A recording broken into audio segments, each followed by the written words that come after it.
Greetings, stowaways.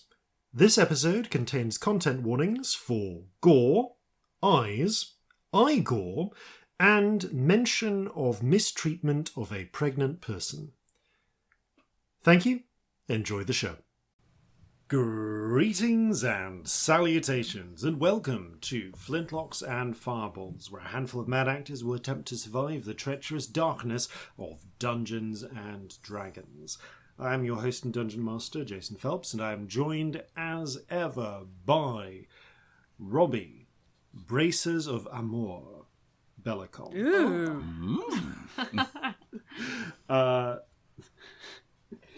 There we go. Sam, Robe of Many Thighs, Burns. Oh. And Ellie, Brazier of Fire Elemental Summoning, Sparrow. Fire tits. You just open your shirt and fire it. Yep. The many thighs have actually distracted me a bit. How many thighs would one actually want? Like more You've than got to two? open the robes up to find out. Yeah. An undisclosed number of thighs. I just don't feel like that's a thing that increases in sexiness if there's more of them. There is a point of diminishing returns with number of thighs, and it is not more than two. She's a leggy blonde. So many legs. There we go. So 10. So at least 10. Way too many legs. The brazier of fire elemental summoning is one of the classic examples given in the Dungeon Master's Guide of tone when it comes to creating your magic items. Ensure it fits the set. Ensure that it fits the setting you're planning on running. Now I have to create a setting that has that justifies that. I mean, it's anywhere between. It's anywhere between something extremely raunchy and something extremely silly. I think usually does the job. Yeah, I mean, I feel like the D&D world that a friend of ours was talking about this weekend, where they all have like almost drag names. Oh, Like they're all called Dutch McCunt and things like that. Yeah. I feel like they would fit in well with an elemental. brazier of fire elemental. Yeah, summoning. brazier of fire element. Yeah. I do fondly remember the one time in an off-air campaign where you found a lamp in the desert I was just thinking about that. and immediately Yeah. and discovered it was not in fact a genie lamp, but a lamp of uncontrollable fire elemental summoning. Yep. Yeah, I think we got up to like 10 12. or 12 Yeah. before one of us figured out that we should probably break it. Yeah. Yeah. Probably should stop rubbing it. I did stop rubbing it quite quickly when fire elementals started coming out of it. Oh, good. It Solid was just choice. a horrible moment where we had it, and both of us knew one of us was going to rub the And lamp, it was and that me. nothing good would happen. Yeah. We both knew that nothing good would happen. We looked And at each yet, other like, it yeah. had to be done.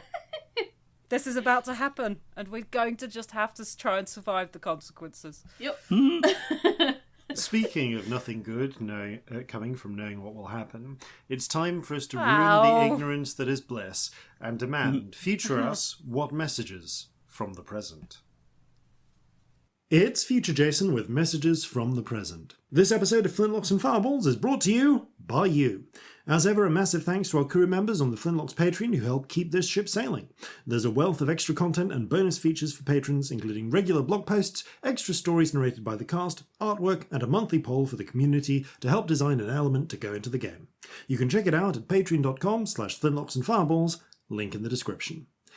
And that's it for announcements this time. Back to you, Past Jason. Is ignorance bliss? This is a question that was recently faced with when one person on Twitter queried whether or not Corzin could see himself pooping.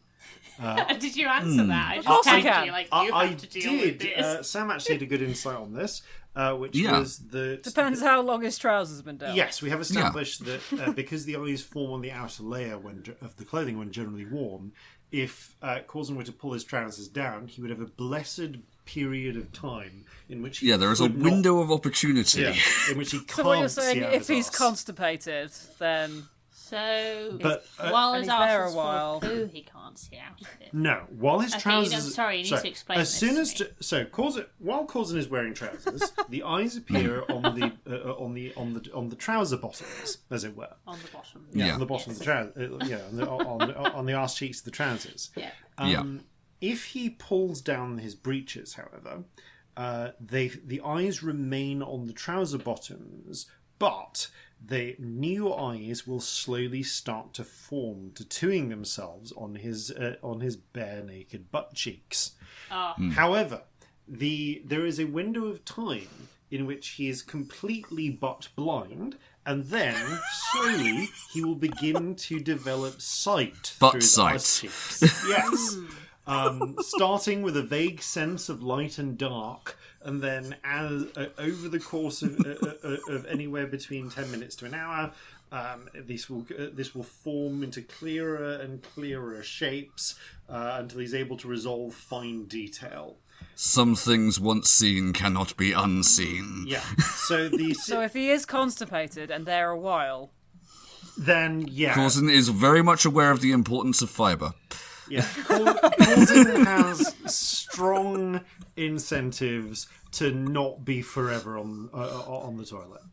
That there is Bran in the ship's manifest. I wonder if that person realised what they'd signed up for. I hope so. Because that was harrowing. can you tell that I'm gonna be honest. we're a little worried about the combat we're about to go in? Can you tell from the procrastination Imagine that's if this going is on? somebody's first episode. Imagine if someone's just tuned in. And we're talking about Welcome. the character can see Lovely to have you ourselves here. all And online. it's time to begin Flintlocks and Fireballs. Our land stands on the sabre's edge. Our cities are a powder keg. Brother chains, brother, no one's free. A life on land is short, you'll see. So gather your muskets, gather your spears, we'll plunder the shores of Calcinea. No kraken, storm or spell we fear, so come and sail with us, my dear. Previously on Flintlocks and Fireballs. The party have followed the path of the fifth and final totem through the void, traversing the confusing and barely and completely nonsensically geometric pathway of up. Forget Euclid trying to map things onto a curved surface. There are some points in which going directly up has required you to go sideways during this particular adventure. Nevertheless, making your way through the void, you found another hidden world.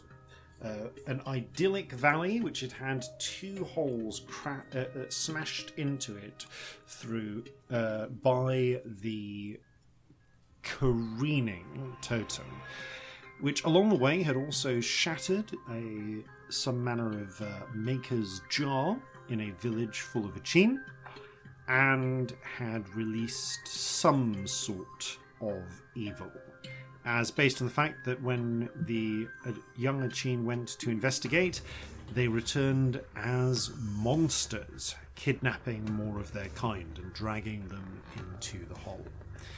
After learning this, the party ventured through the eastern breach, I think it was, and into a maze of twisting tunnels, all alike, carved from black glass and stone, and discovering a wide magma river flowing to some unknown destination.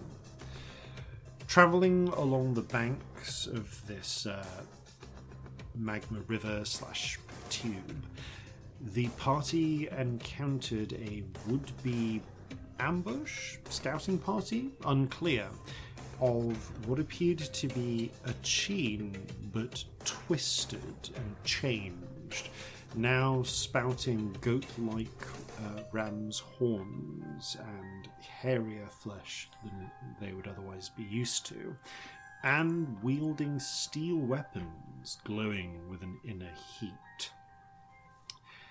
An attempt to speak to them in Infernal was barely making any headway when Scamp, probably without intending to, outright threatened them. Sorry. It It was by accident, but... in an unconvincing manner. Yeah. And at that moment, things were about to kick off. At the same time, however, from Celestia's perspective, the world broke, and they fell into an extremely disjointed vision of the fall of the hidden world known to them as Paradise. However, the rest of the party has no idea this has happened, and instead they have all rolled initiative. Now, we rolled initiative at the end of last time, but to reset the scene, you are the 4 party members. I am discounting the pets for the moment. Fair. Yeah. Some of us were clever enough not to bring our pets. Some of our pets will not be left behind. It's true, we can't leave Jeffrey You want to try anywhere. leaving Jeffrey anywhere? So, Corzin,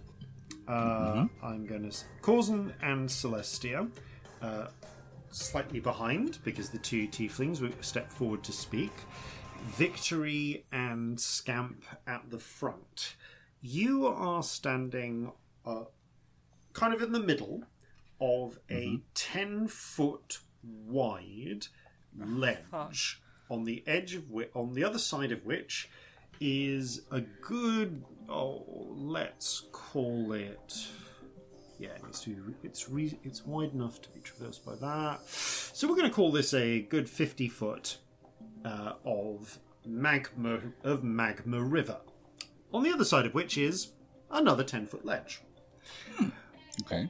Up ahead of you, some 30 feet away, I'm going to say, there are 6 of these demonic figures.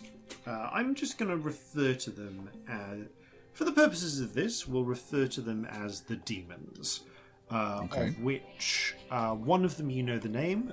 You've overheard them being referred to as Texere. That said, you can see, they're not so much going for their weapons. They already had them. They were already holding them. But you can. But Corzin, you are the first to see them tense, as if they're about to spring into an attack. You're not really sure what was being said because it was all in a hurried conversation in Infernal. But Scamp seems to have said something that has set them off. And you can I will deny it if asked. and they are about to spring from their half cover behind various stalagmites, for want of a better term, of sloughed volcanic rock, and spring forwards. You have beaten everyone else's initiative, though, so up to you what you want to do. Okie dokie. I am... Yeah, as a bonus action, I'm going to cast Ensnaring Strike, and I am going to attempt to hit 2 of them with the Pepperbox pistol. Okay. So, Ensnaring Strike, this takes effect if it hits, doesn't it? Yeah, it will be if it hits and the singular target that it does hit. Okay. In which case, roll your... you whip up your pistol and fire at the front too. Roll your attacks. Just quicker on the draw. Okay, that first attack is a 24. That hits. Roll damage. Okay, I'll roll the mundane damage first. Okay. The mundane damage is 9 piercing, and the ensnaring strike damage is d6 That's an extra 2, and they must make a strength saving throw. Okay. DC 16. DC 16. Ooh, natural 19. So the first one, as they strike, the shot hits.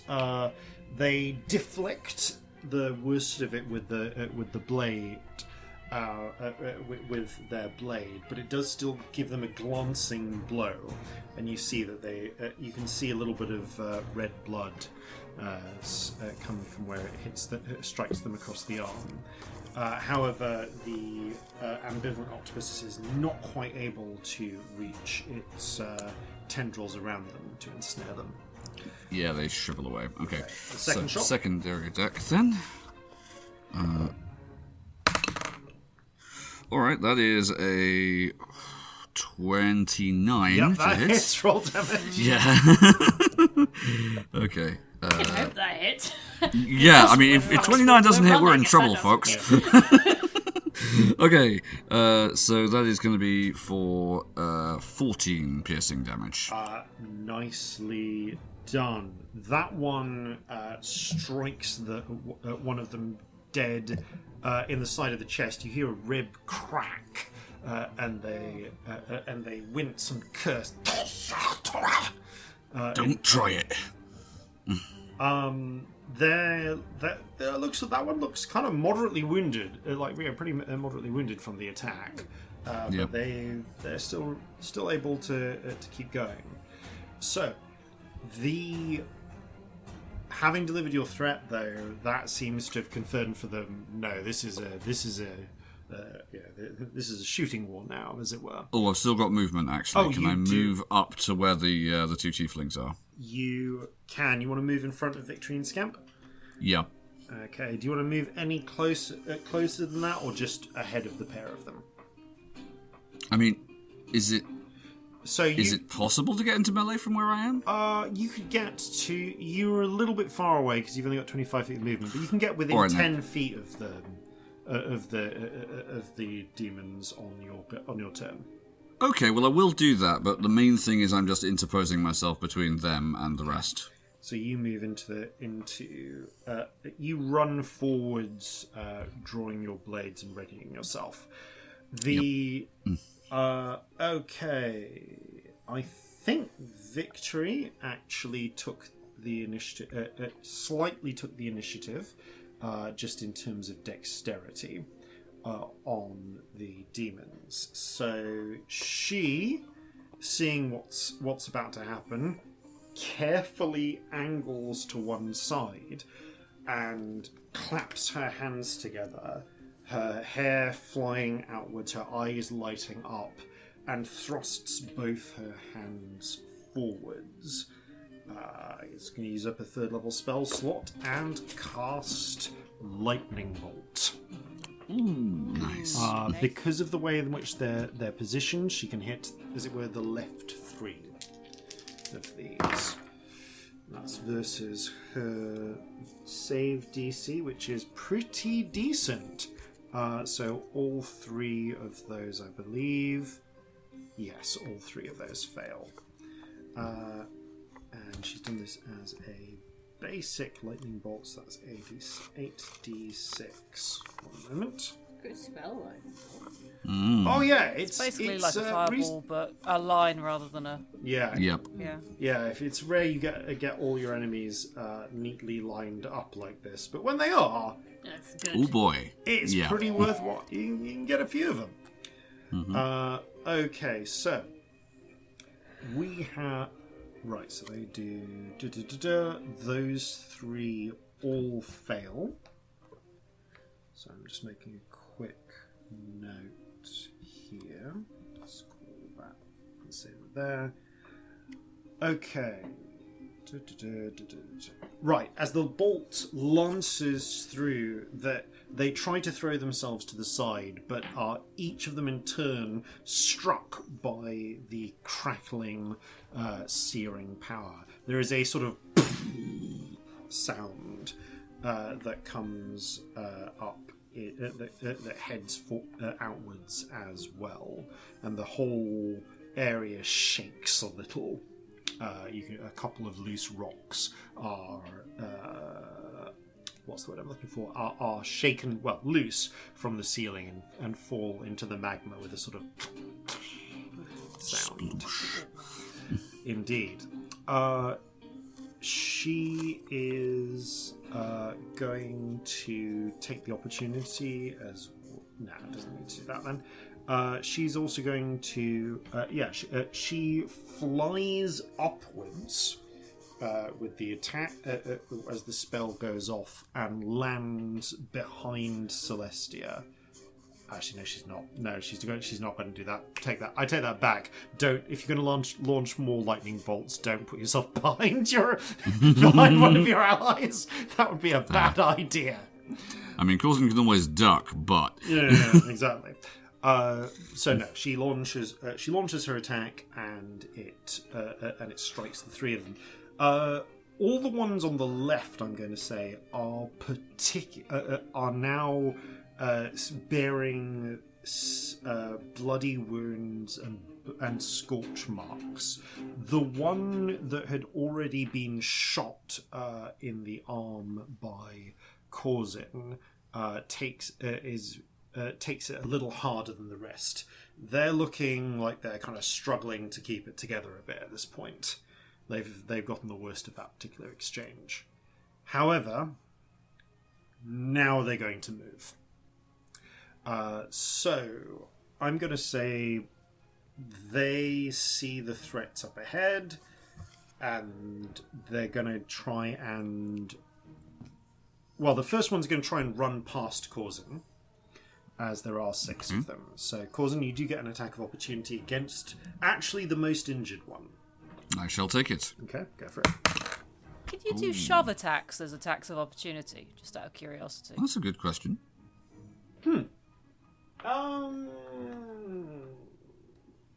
That's a good question. I suppose you could. I'm going to say, normally it's more of a considered thing, but you can shove as part of... I think you can shove as part of any attack, really. I believe so. It's kind of like when you're initiating a grapple, isn't it? Yeah. Can you do that as a reaction, or is that something that you'd have to do on a full turn? Using the attack action, you can use Right. it. You can make a special melee attack to shove a creature. This replaces your attack. I'm going to say yes, but it does. But you don't. But it replaces your opportunity to do damage with your opportunity to shove. So make an athletics check if you want to do that. Well, I was just going to, in this instance, make an attack, which is a 14 to hit. That hits. Okay, right. Roll damage. Okay, so with Riptide, that is 8 slashing damage. Oh, nicely done. And at that point, they... Presumably somewhere around, the upper knee area. Yeah, you do. You manage to catch them, and they across the upper knee as they're running past. You hear them cry out, and they stumble, but run past you. Where are you going? Yeah, blade raised, but staggering and kind of looking like they're rethinking their choices. That said, they've committed now. They're past you. They're if they want to retreat at this stage, it's not going to be easy. They're more concerned about trying to get rid of the obvious threat that just launched a lightning bolt. So they are going to run up and go for victory. With a... That's +5. Oh, I think that is a failure. They slash forwards, and victory brings up an arm, and there is a small sort of thunder as the blade is knocked aside. Go mage armor. Nice. With that being done, another one runs past Corzin as Corzin is striking at the first one, taking advantage of his distraction, and is going to run forward and attack. Probably Scamp on this occasion, because the other one, but they only got a 9. So you Hooray! pull back out. And I have an armor class now. Yes. Hooray! You leap back out of the way before their blade can connect with you. Oh shit! I remembered these guys have 2 attacks. Oh no. Okay, well, the one against Scamp was a fucking disaster of a failure. Like, that is, again, rolled a 9. Unfortunately, the one against Victory was a natural 20. Oh no. So that was a little bit more successful. Okay. The blade flashes with heat as it strikes Victory, who needs to make a dex save. Not roll behind the thing. Okay, Victory got a 1 for that dex save. So she takes 7 points of damage off the bat, and she is set on fire. Oh no. Ooh. Oh no. So I'll do a marker of that. Victory's bad day. Yeah, Victory is not having the best day here. Okay, that is the end of Victory's of the attacks against Victory. The other 4 are going to encircle Corzin. So it's like that, is it? They don't quite seem to understand your language, but from the laughter sound, yeah, it's like that. They're so fucked. Okay, so I mean, yeah, it kind of looks like it. That was 14 was the highest of those 2 attacks. Okay, does a 16 hit your AC? No, it does not. Parried. All right. Well, I'm pretty sure a 22 does. 22 does. Ooh, does an 18? An 18 does, yes. Okay, so 3 of the 8 attacks launched against you managed to connect. Okay. So first up, you take. I'm just going to get 3d10s out here. Okay, so you take 6, 12, 13, 22 points of slashing damage. Okay. And I need you to roll 3 dex saves, please. Okay. Bloody hell. 3 dex saves. Okay. First one. That is a 16. Saves. Second one. That is a 25. Saves. Third one. That is a 22. Okay. You did The well. 3 you manage as the blades attack. Dexy boy. They burst into flames, but you're able to. You kind of reflexively smush yourself against the wall, extinguishing the fires before they can spread. You are not on fire. Okay. And at that point, it becomes Celestia's go. Yay! The I mean, it's your go, is what it is. Yeah. Scamp. dear. You're getting ready to act yourself when you glance behind you, and you see Celestia stagger for a moment. Uh-oh. Blinks. Looks up, and there is a sudden momentarily of confusion, and then of fury appear on Celestia's face. How's the rainbow spirit? Corzin, in a moment, I'll actually describe that when Corzin grunts Oh, band. fair. Sorry. I interrupted. Scamp, you see Celestia look forwards, clock the 2 tieflings in front of her, and the 6 demons, and calls out. Hold on, let me just get this. The wording for this, and calls out, "Epanastasis aprovas mata." You Corzin, you hear Celestia in an uncommon usual voice say in gigantic, "Rebel scum!" Oh, Regent, damn it. And as you look round, you see the rainbow spirit flare away from Celestia in a panic. Oh, no. Oh no, poor Rainbow Spirit. And Celestia's eyes flare with crackling lightning Oh no. as she reach. We're gonna go forward on this. As she reaches into the air, her fingers crackling and traces a complex series of sigils in gigantic, just into the air, tracing them afterwards. Well, that's not something we've established. That's fun. Grips her hand, and you see a concerning. lightning bolt, almost like a classical thunderbolt as depicted in art, flash into existence in her hand, and she launches it straight forwards. Oh, we're going full Zeus. Oh no. Okay, so I'm going to need who's in a direct line in front of her. Okay, Corzin, and also Yep. Victory will do this.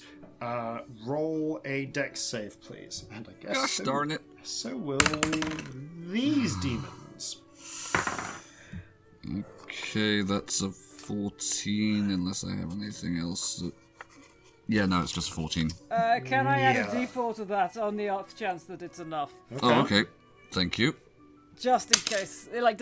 Do I feel like there's roll any it. chance? Oh, there is okay. a chance. You could Plus 3, that's Yeah, 17. I think there's probably a 1 and in 4 chance. 17. 17 Oh. is a success. Oh, no. Just. Oh, thank fuck. So you're going to take half damage from this I'm particular. actually going to take quarter damage because lightning resistance. Oh, excellent. Oh, good. Even better. Did I roll for? Yes, I did roll for her, and she failed. Whoops. So Maybe I put this on the wrong person. okay, so you instead of taking 37 damage, that will be halved to 18, halved again to 9 points of lightning damage as you manage to Well done. leap Oh. out of the way. Always concerning when I see Jason get out the dice roller on his phone, if I'm honest. Yeah. Yeah. So, It's like I don't physically have enough dice in front of me. okay, well that's going to nope. Yeah, Victory does take is resistant to lightning damage, but still takes 18 hit points of damage. Have a nice 10 minutes, folks. She is struck. So that's cool. That's fine. Victory is hit by the bolt and blown onto her back. As a reaction to the strike, yeah, I actually forgot to do that. So, it's not in melee. Never mind. Okay, never mind then. But as she's blasted backwards by the bolt of lightning, the already injured demon behind her is basically torn to pieces by the blast of lightning. The two of the remaining of the ones who had already been hit by the lightning bolt that Victory had launched are similarly essentially disintegrated by the blast. And one of the ones around Corzin takes is seriously wounded. You see them; they're not dropped, but the blast leaves a huge, blaring, gaping wound in their side, and they screech in pain. Yeah, they're not looking happy about this situation. As I say, Corzin, you avoid the worst of this yourself. Managing to press yourself flat and only getting a very light electrocution from this. That said, yeah, the tables have turned. Also, as those three are destroyed, Corzin, you see three burning, sort of reddish-looking spirits rip out of the corpses. Oh, no. Kind of looking almost like them, somewhere between, but without the machine element. They look half like a sort of goat-like humanoid creature, and the three of them are half like something else. One a bit like a fish, one a bit like a tree, one a bit like just fire. But all three of them panic and immediately begin to fly at speed down the lava tube in the direction in which you were travelling. Okay, so does this look like a possession then? You tell me. But you can tell me in a minute because now it's Scamp's go. Scamp, you are directly next to Celestia and also Victory. And one demon. It isn't me. Okay, I'm gonna feel really bad about trying to do this, but if it works, we'll live with that. I'm gonna try and cast Polymorph on Celestia. Oh, wow. I mean, neither me nor the giant are willing. Yeah, you'll have to make a save, but... Who makes a save? How does that work? The giant... It's the... So the giant It's a wisdom save, so it's a brain-based save. Yeah. I just need to remind myself how how an ability works. Based. Okay. That's 1 moment. Okay. You are...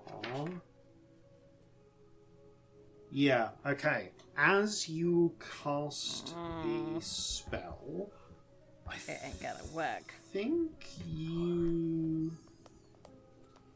Oh, it's the wording on whether this works or not. As you cast the spell, Celestia brings her hand forward, reaches into her pocket, and just pulls out... Actually, what would Celestia do? Got it. Celestia reaches forwards and grabs the and grabs hold of Victory's wand, the one that she uses and modifies to cast her ritual spells. And you see the bands of metal rearrange themselves in Celestia's hand. She slashes up towards you as you are as you're gathering your magic, and a blade of something like lightning comes into existence. Amazing. Oh, wow. So, Mage Slayer specializations Fair enough. can make an attack as a reaction. Okay. Does a 19 hit your armor class? Yeah. I have a good armor class now, but it ain't 19. Yeah. Okay, well, you do... The good news is, you do only take 7 points of slashing damage. Is this a thing? It only interrupts your spell if you lose your concentration. Make a Alright, make so a concentration con save. check, please. Okay, is... Oh, not brilliant. It is a 15. Yeah, you're fine. Okay, and now the Tyrant Eudemia needs to make a wisdom save.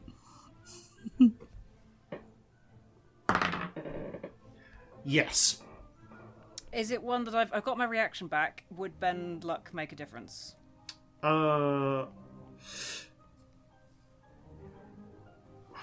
What's your current what's your save DC? Is it 18? Yeah.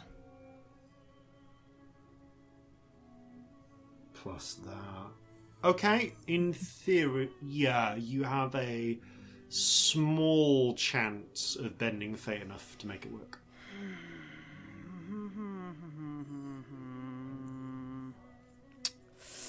Yeah, let's do it. Fuck it. Nope, that's a 1 on the dice. Okay, no, then that doesn't drop it enough to take. You feel this as you cast the spell.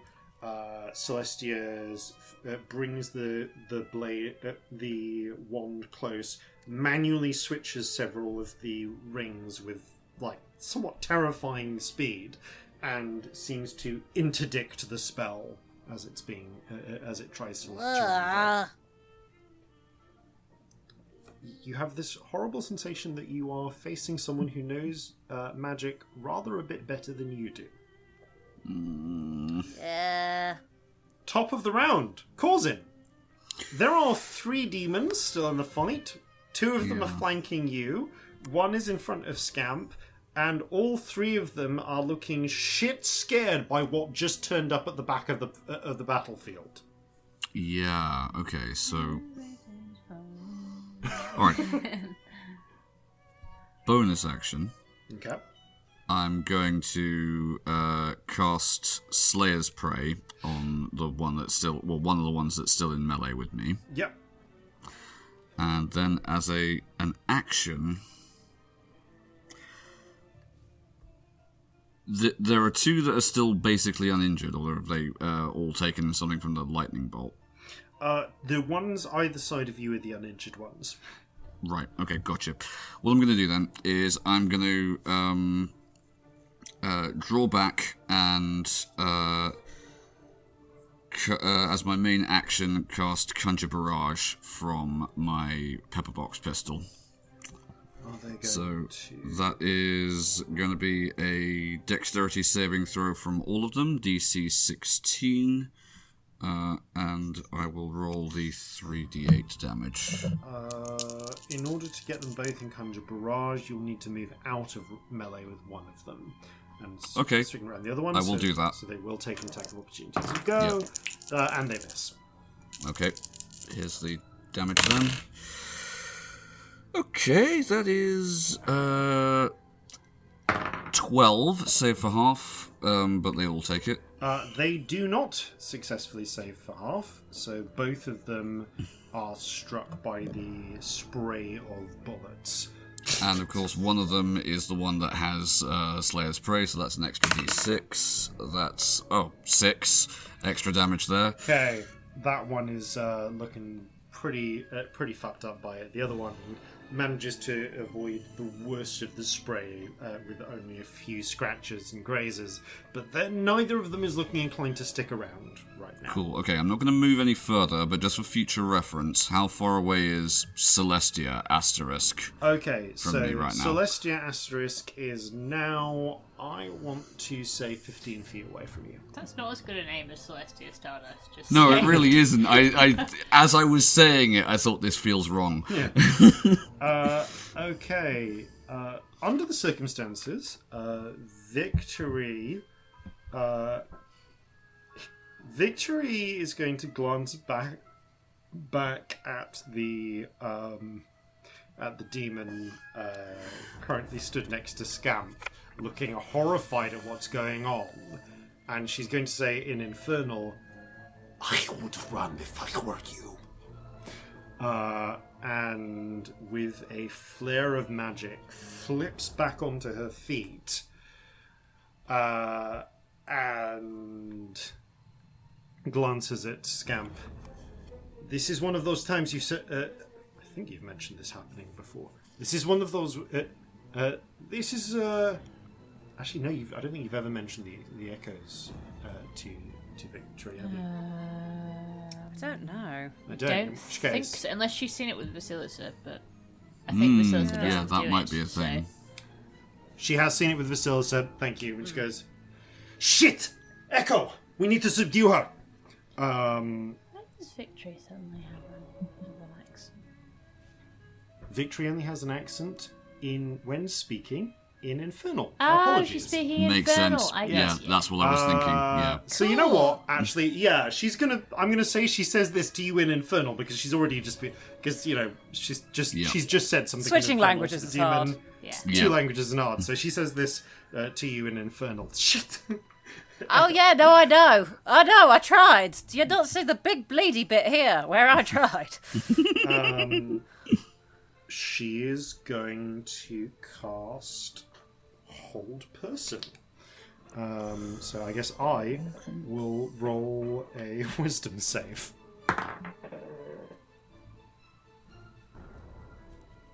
Nope, that succeeds. Okay.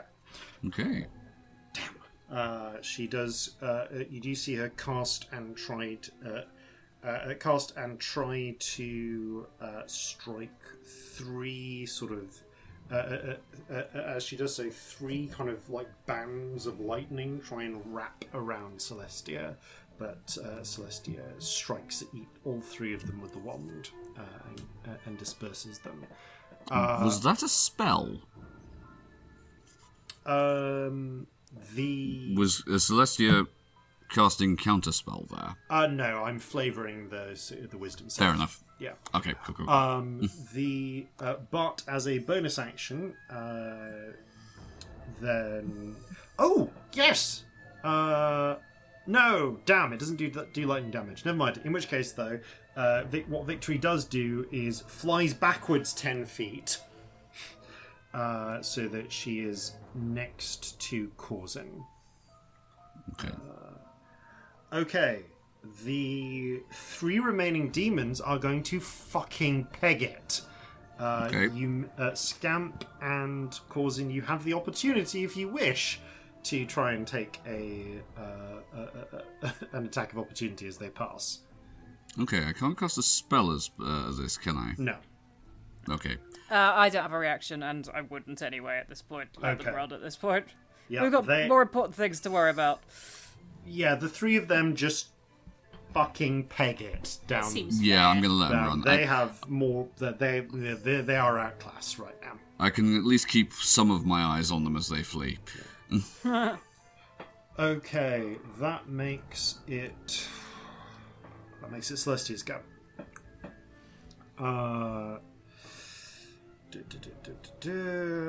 All right, Celestia takes the blade, the wand in front of her, twists it again, and this time you see a long spear-like end of crackling lightning come out and sharpen into a blade. Somewhere between like a spear and an achene-like glaive. But interestingly, the end of the blade seems to hold sharp, and it actually holds its shape. It's not crackling like lightning, and it acquires a strangely whitish, stable edge to it. She flips it into the air and draws Celestia's rapier. The ancient spear, meanwhile, is going to take 2 attacks against who's nearest. I am. Scamp. 25-24. Yeah, those. Yep. Just about. Okay, let's grab some d8s and roll this. Do you need any more? No, I've got enough for it. If I need more than this, I'll go to the dice roller. Okay, so first attack deals 17 points of force damage. Second attack deals... that's not a 3, that's an 8. Okay, so that becomes... That's what, 16... 22, 27. 17 plus 27. 34. 44 points of force damage Wow. Lovely. from the ancient blade. is her action to cast that, but it stays up. She is also going to... she just holds for... she does say in Gigantic, so only Corzin understands this. Mm-hmm. That says, calls out, "Fools! This is the... fools and rebel scum! This is what you get for trying to capture the tyrant Eudemia." And at the end of her round, Celestia, Celestia specifically, roll a d6. 6. 6. She twitches a little uncertainly, like as if, and you hear her go, it's more like she says, "What do you get for trying to imprison the tyrant Eudemia?"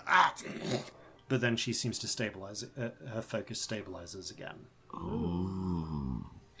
Okay, that is the end of Celestia's, of Eudemia's go. Scamp. Look. I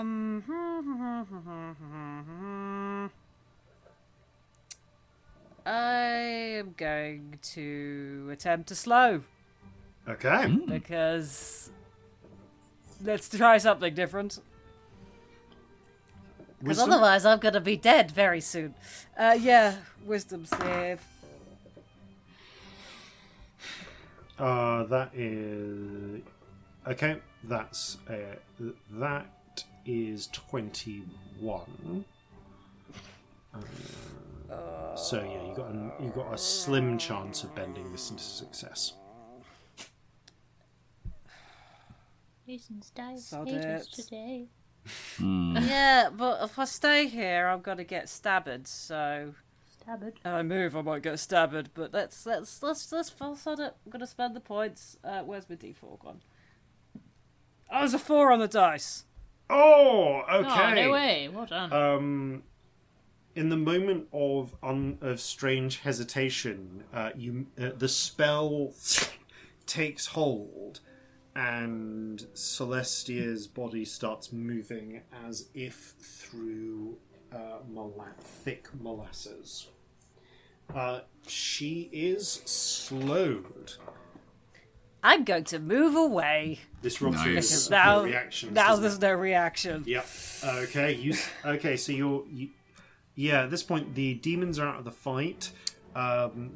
So you right now, to remind you where you are, Celestia's body is right next to the lava, about 10 feet away from Victory, 15 feet from Corzin, both of whom are pressed up against the wall.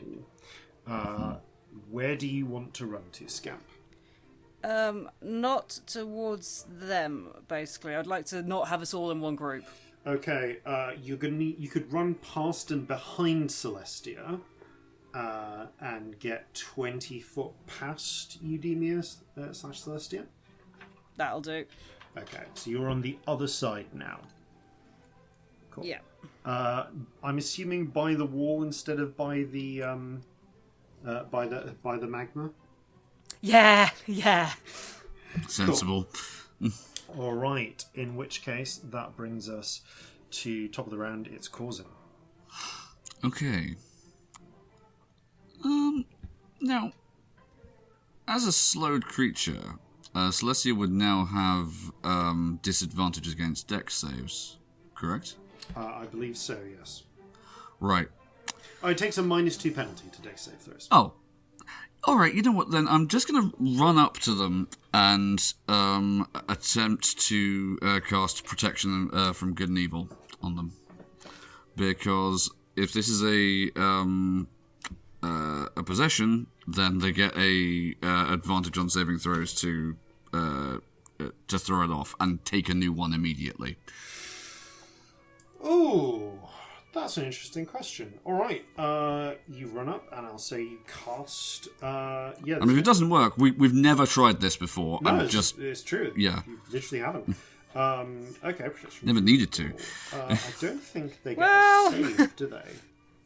No, it's just, the ranger's touch. Greatest touch. All right, you run up and grab hold of Celestia, trying to shake. It'd be like Celestia's shin or something. Yeah, basically trying to shake her awake.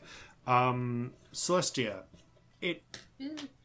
this isn't a possession as such, so it doesn't really let you break free, but you do get to roll that d6 again. Oh, okay. Hmm. Oh, the d6 roll. And you know what? Also, It's a 3. You can roll it with advantage. Okay. Well, one of them was a 3. The other one was also a 3. Okay, neither. No, that's not enough to destabilize the effect. You do see Celestia Eudemia seems to again has that strange moment of stuttering. The lightning in her eyes flickers for a moment, but then reasserts itself. Come on, Celestia, I know you're in there. She's really not, as it turns out. But it does do Elsewhere. It does do Head something empty. for the moment. Only Eudemia. Okay, that brings us to. I guess it brings us to Victory, who is a bit low on. Is not as. I think at this point is just going to go for trying to knock Celestia out in a traditional sort of manner. Celestia is. Oh, damn. Celestia is where. Celestia is wearing the light. Is wearing the dragon skin boots. Mm-hmm. So And possibly the coat, depending on how cold it is. Yeah. She's going to run forwards then, and instead of trying to hit Celestia with lightning, is going to just run forward and try and basically just punch Celestia in the jaw. So this is against... What's Celestia's AC? Oh god, I've forgotten. I think it's 16. Yeah, 16. Okay, well it's against 14 then, because Celestia's AC is reduced. And that is a success! Nice. So Celestia, this is against your hit points. Okay, the initial punch is not as effective as it could be. You take 6 points of thunder damage from the thunder burst, and as the heart of the storm, does no extra damage because this is a cantrip. Never mind. Okay, you take 6 points of thunder damage though, which I think you're not resistant to. I'm not, no. Excellent. Just lightning. All right, that devils have run away. That brings us back to slowed Eudemia. So, okay, so speed is halved. It can take an action or a bonus action, but not both. Cannot make more than one melee or ranged attack during its turn. Okay, has to roll a d20. Alright. Eudemia, looking at what's happening, reaches... is going to flick her rapier slowly to the ground and start tracing a circle around her, whipping, even slowed, it's still with prodigious speed, a complex series of sigils into the ground. That is a 10. Okay, no, that's a success. She is able to complete the spell that she casts on the ground. Even slowed, it's just fast enough that the moment it hits you see the edges of the circle flare with light and then begin hissing as what you think is steam sprays out of it. You begin coughing, spluttering. I need Corzin and also Victory to make I think this counts as a dex save, actually, to cover your mouth and evade it in time. Oh, I've still got a reaction. Magic uses Nemesis. You do! Yep. Okay. Okay, so the creature must succeed a wisdom saving throw, or the spell fails. What's your DC? DC 16. Oh, 15! Nope, none of that today! Okay.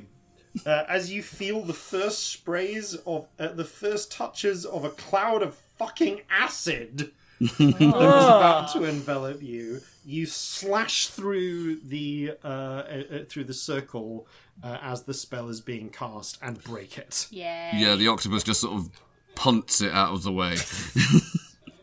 Eudemia's face flickers with rage, but you've successfully managed to foil her from casting acidic cloud.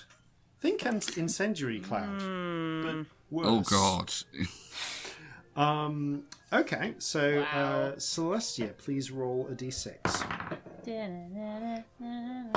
2. Still not quite enough. Okay, she flickers. The eyes flicker again for a moment, but she's still here. Can I ask? Does a 20's past your DC, Scamp? Yeah. Cool. In which case, the slow effect ends at the end of the turn. She makes her wisdom save. So she's no longer slowed, but you were able to prevent that spell being cast, and she couldn't take a bonus action, which, trust me, that was a good thing. Scamp, you are 20 foot away on the other side. Corzin and Victory are now next to Eudemia. This is very boring, but I'm going to try and do this again because, sod it, what else do I do right now? I'm going to try polymorph again. Okay. Because it lasts an hour.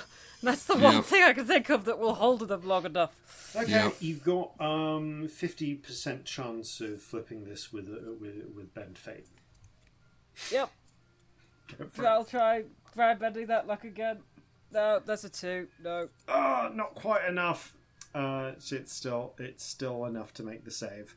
Okay, you try and shift her form again, and again the Eudemia manages to break the spell as you cast it. Sorry, she's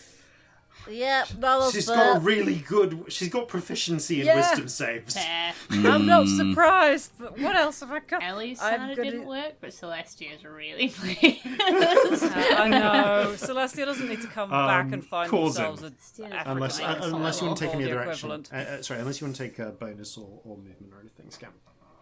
I'm bonus action and getting some sorcery points. No, I'm getting a 4th level spell back all the way around. I've just been using my bonus actions to move sorcery points, basically. That's fine. Because that's the most useful thing I can do. Okay, Corzin. Okay, Corzin is going to use his little-used net gun and attempt to subdue Celestia with the net gun. So dumb, I love it.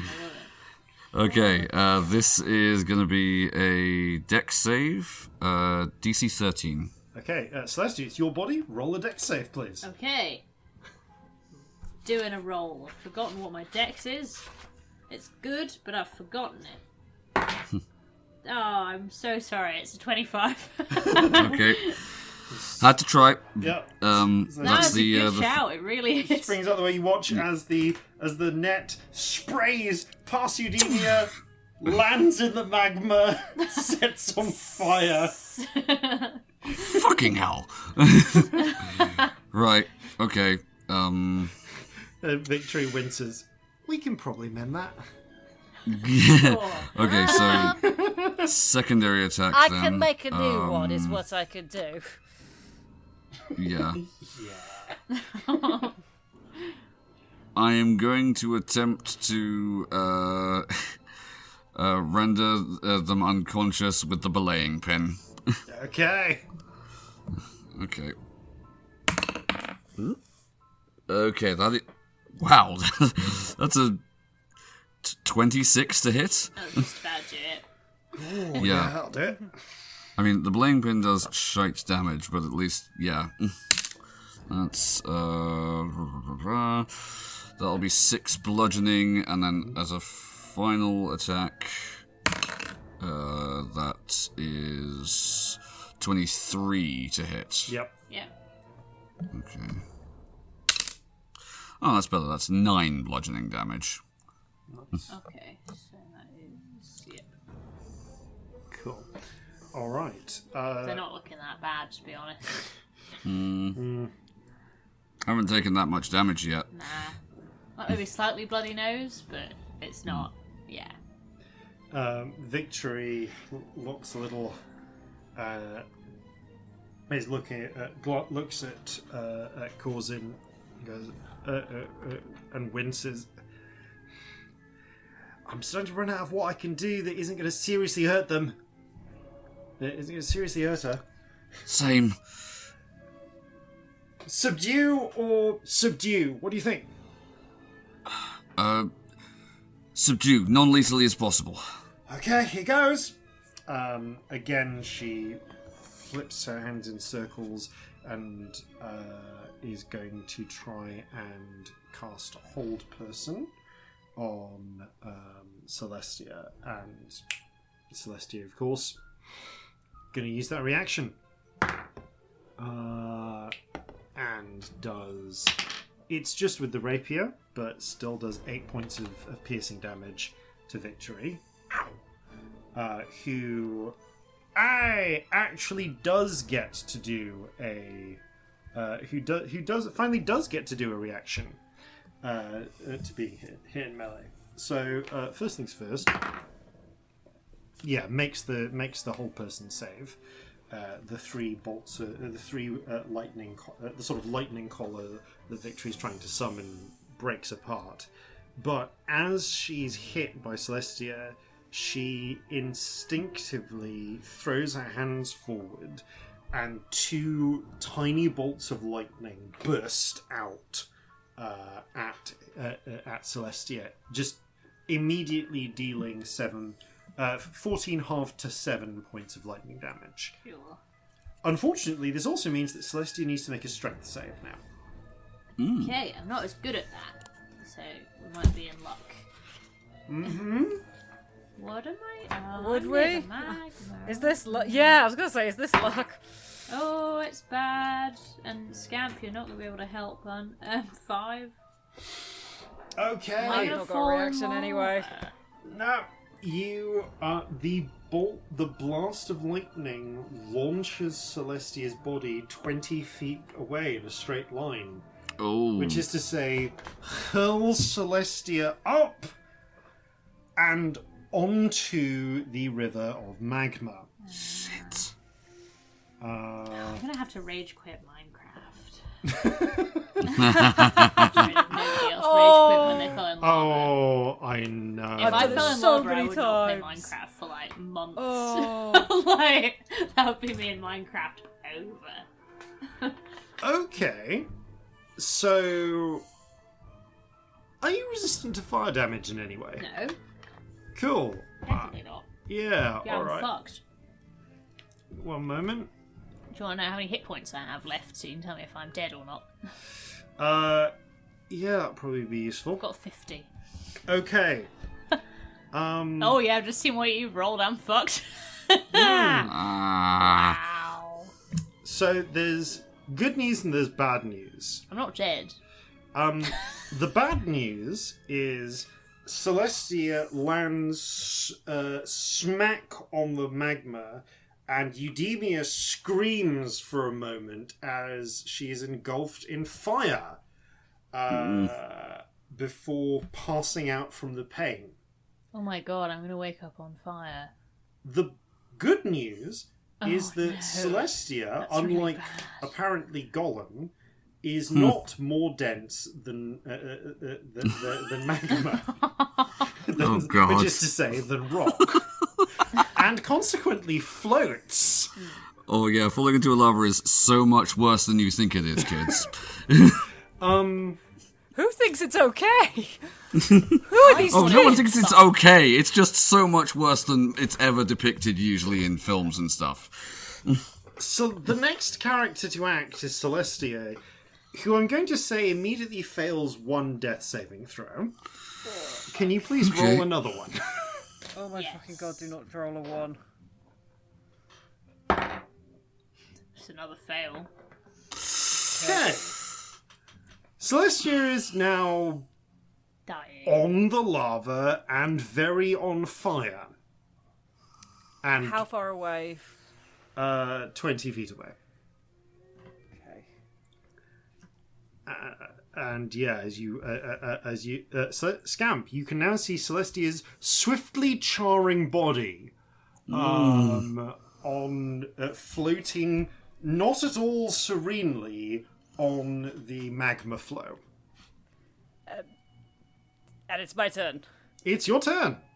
Telekinesis. You rush forwards and cast. I am moving Celestia to Corzin.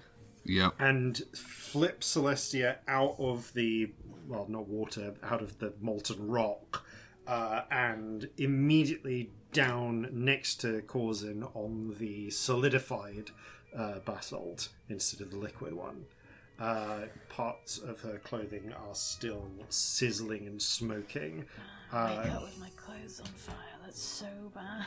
Yeah, Corzin. Yep. The mercifully unconscious form of Celestia is next to you, and obviously in quite a state of bodily distress. What do you want to do? Okay. Right. I'm gonna get the potion that has 3 lots of cure wounds. Dump it all into them. As an action. Okay. Who's going to wake up? Are you going to? So you're using all three. I think because of dosage, you can use what you basically force a third of the potion down Celestia's or rather splash a third of the potion onto Celestia's wounds. There's a limit to how fast you can get out of the bottle, but this does obviously immediately recover Celestia. 2d4 plus 2 hit points. So Celestia, do you want? I feel like the person healing. Yeah, Corzin, do you want to roll that? Okay, I can roll it. Yeah. I don't know, it feels weird to roll your own healing, unless you're doing it. Okay, that is 7 hit points you've regained. Yeah, I'll fucking take it.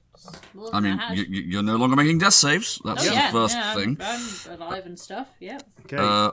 Okay, I still have a bonus action if that's the action, if I'm doing that. Yes, it's an action to feed someone else a potion. And Okay, you see as Celestia's eyes flash open,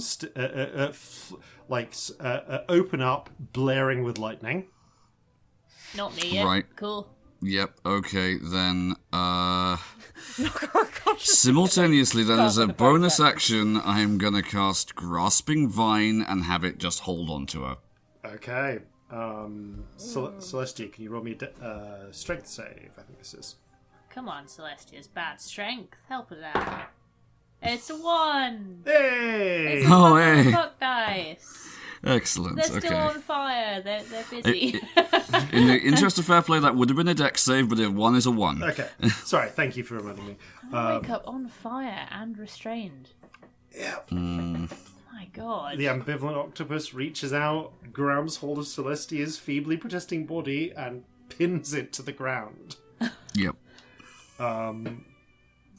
Yeah, victory is rolling with advantage because you are restrained and prone. I'm just going to quickly roll these.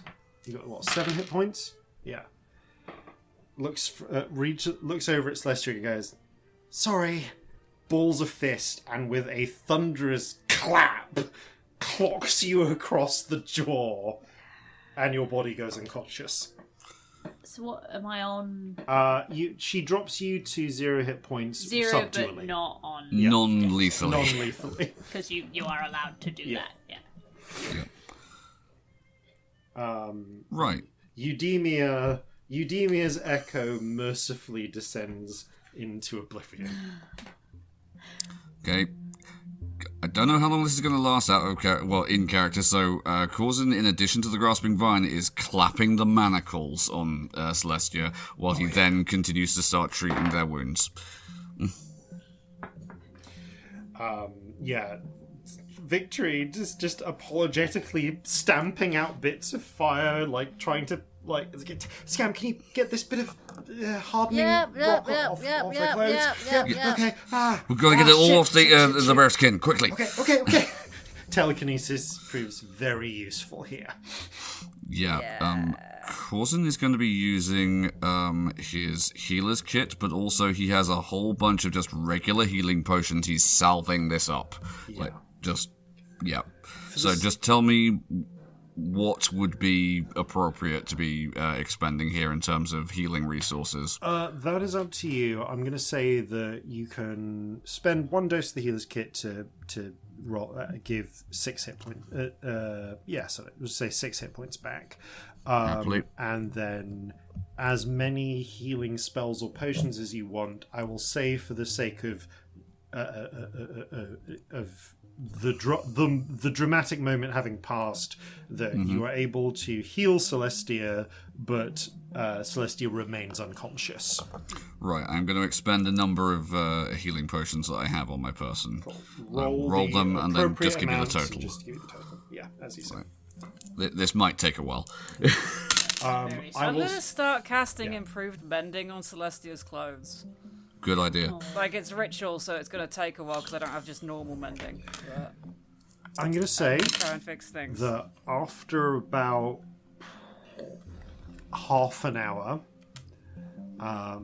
Celestia, from your perspective, the vision, the strange broken vision finally falls apart. You feel everything breaking apart, and you drift into, unusually, a strange sort of nothingness for a minute or two. And you hear a voice calling out through the dark. Hello? Hello? Celestia! Normally anyone here. Hold up. It's me, Clara. Call out again. Clara, hello? Okay, wait. She sounds How like are she's you far here? away. And then you can see just like almost something very far away, like she's... And it's like you can see someone peering through a crack from a better lit place. Try and look through it. Hey! Okay, you're dreaming. I shouldn't be dreaming. That's weird. Well, you're either dreaming or you're unconscious, but I've been looking for you. That's not good. Belle got a message from Corzin. Yes. We're stuck in a sort of void thing. We're working on getting out. We're 4/5 of the way out thus far, so hopefully we'll be back soon. Could you please tell Molly if Belle didn't? Yeah. And tell Saran yes, that I haven't just abandoned her. That would be nice. That's all right. I've been trying to find you, but I've not been able to track your dreams down up to this point. Wherever you are, I can't reach you physically through the dreamfold. Oh, right. That's weird. I managed to track you to this. From where I am, it's like there's a crack in a mountain. Oh. And you're in some sort of really dark cave or something. Oh, it's been a bit like that with either storm visions as well. Everything's been through cracks. I think we're in some sort of other world. Okay, hold on. You're getting faint. I think you're waking up. Oh dear. Well, see you soon. Hopefully. See you soon. Keep Lots safe. of love. I'll tell the others. Okay. Bye. And consciousness blossoms into existence, accompanied by pain.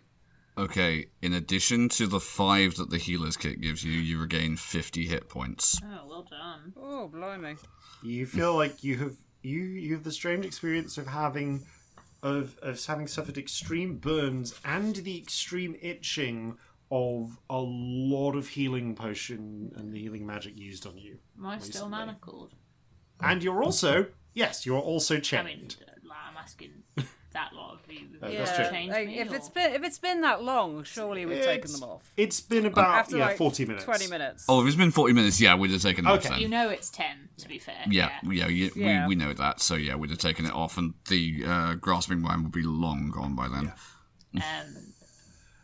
Immediately wakes up and, like, clocks out. Spacey doesn't talk. Celestia? Oh shit! What Hi, happened? I'm so sorry. I'm so Whoa, sorry. Could you all get away from me? Sorry. We back Am off. I burnt? Yes. I've fixed all your clothes, so there's no obvious charring on you. That helps. Still got Yeah, so there won't burns be- there. Yeah. Yeah. Yep. The We're most- I mean, dealt you've with still got mysterious you've still got burns. however much down to 50, Yeah. Yeah. and It's not underground, nothing. surrounded by fire. So Yeah. Yep. yeah, And magma. and many stuff. reasons to not be good. And burny clothes. Had you smell. seen the magma before leaving? Yeah, we were. Yeah. Yeah, but it's been a while Yeah. and there's pain, so. Yeah. Okay, I need someone to tell me what happened. Because, yeah. It was another It's echo. not my favourite. I know it was another echo. I'll tell you what happened when I can get my words working. But if one of you No just rush on that, explained that's- slowly, that would be great. You No eye contact. Just you gone attacked weird. us. You hit you hit me with something. I panicked, and I'm really sorry. I accidentally threw you into the magma. Okay, understandable. Yeah. We got you back. I'm doing what I can. It must I mean, hurt like a bitch, though. burnt, but I don't feel like I've been in magma, so clearly you've done something. Just waking up with mysterious burns is not my favourite thing for my... No. I'm well, sorry. it was- We were trying to turn you into like a frog or something. It was gonna would have be also been like a awful. snail, but only until you stopped being lightning. Right. Did any of you get hurt? Are you okay? Oh, we're fine. Victory is actually Victory. You can see has some lightning burns. Whoever it was that came back was fond of lightning, but fortunately, most of us are prepared for that. Yeah, we're Right, fine. yeah, I Don't suppose worry. We are. you? Good. No, I'm not fine. But I will be, and it's not all your fault or anything. Last time I woke up with burns wasn't my favourite day. No, not good. I understand. So no. I feel kind of weird. so I'll yeah. get over it in a bit. I promise. Well, we've got a bit of space at the moment. Like, we've been here maybe half an hour since it all happened. So, and no Ooh, one's that's- come back that's to a while. find us. Oh, Clara What? said hello. When What? I was What? conscious. You spoke to Clara? Yeah, I think she was in the dream fold looking for us. They did get Belle's message, Smart. at least. Oh, thank it Bridget. was Okay. weird. It was like she was looking through a crack or a keyhole or something at me. Huh. Couldn't physically get to me, you know? Okay, yeah. Well, at least they were able to try. I mean, this place is weird. We knew that, but I'm so relieved that the message I tried to send got through. Yeah. I suppose that must be that must have been what if the rest of the crew knows about it, was that what Clara was trying to do as part of looking for us? How do you mean? Well, she was looking in the dreamfold to try and find you or us Yeah, she went physically. in order to into speak it to for us. And I think she was just checking we're okay. Okay. I told her we were. 'Cause we are. Good. Yeah, for mostly. I would suggest maybe we have a bit of a sit down because you still look not great. And when I say we're fine, I mean we are mostly fine. But I did get stabbed 3 times here, here, and here. So Come here, bit let me of have a look sit at down. that. No, let's have a I've- sit down I've and a actually rest. That will got be fine. Loads of spells. If you need anything. I do think a short rest might be better overall in terms of because Otherwise, it's 50 hit points of damage. Short rest is a better idea. I might roll a couple of hit dice as well, just because I can, you know? Yeah, it's fair. Yeah, that's And the I mean, thing. Yeah. I wasn't Let's save the necessarily gonna. spells. Yeah, I wasn't necessarily gonna expend anything, but from a storytelling point of view, that is absolutely what Corzin would be doing Oh, yeah, in a take short a- rest. Take the person who's having a dissociative episode and talking on autopilot just to be like, yeah, let's go. Like, Yeah, exactly. no. Like this Yeah, is an 'cause opportunity it's- for a short rest. It's Celestia does talk during this short rest, but it is that Yeah. auto talking where nothing Oh, is yeah. quite Yeah. normal. You spend the better part of another 30-40 minutes just like first aid. Yeah, and they don't Yeah. sit too near anyone, and like standard sort of back against a Yeah, wall. and And we'll just do the sort of talking back when it feels like it's helpful, Yeah. and not Yeah. and letting you just have quiet when it feels like that's helpful. Yeah, they probably find a fiddle, like they have. Maybe they have a really quiet play around on the guitar. Like it's not flashy; it's just for something to do, you know. Yep. Yeah. The rainbow spirit sort of comfortingly sort of Blankets. drapes around and seems very happy that you're back. Missed you, sorry. It's alright. Didn't imagine a giant was your favourite, was it?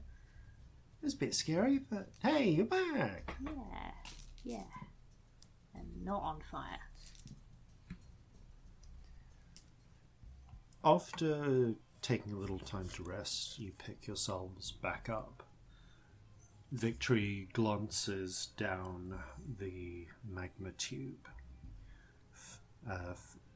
in the direction the river of fire is travelling.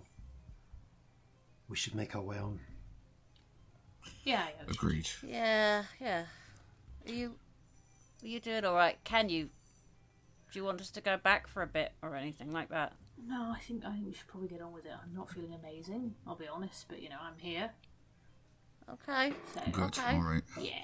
Well, Yeah, I'm not like mad with you or anything. You did what you needed to. It's just unfortunate. Oh, Life I know, but things. that doesn't mean that everything else is manageable. Keep us just checking. We'll do. Yeah. Doing a bit better than I was, but iffy. Yeah. Yeah. stay as close as comfortable, and I'll promise I'll keep all my eyes out. They're probably going to go at the back. Okay. Let other people lead. You travel forwards. The river continues on for some distance. You think you make it the better part of an hour on as your journey continues. The river doesn't snake much, but there are points where it doesn't fork, but there are other. But you do notice a number of other channels leading out for it. Most of them are tunnels similar to the one you came down, sneaking off from the tube, going in various other directions. At one point, there is a flow of magma coming out of one of these tubes, joining on to the larger magma river in a similar manner to a tributary joining a river.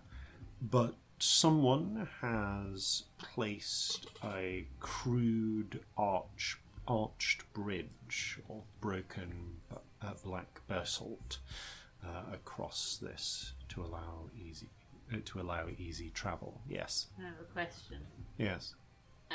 From the stone versus the fire river, could this be where Scamp's dad's boat was? You're getting a definite sense of familiarity. Yes. I'm going to message Scamp. So I don't know if they want to tell Victory or not. Oh, I can message Corzin at the same time. Yes. You can use your Yep. message stones. His message stones. So you know that time when I looked at Scamp's dad's boat in a vision? This looking familiar? Yeah.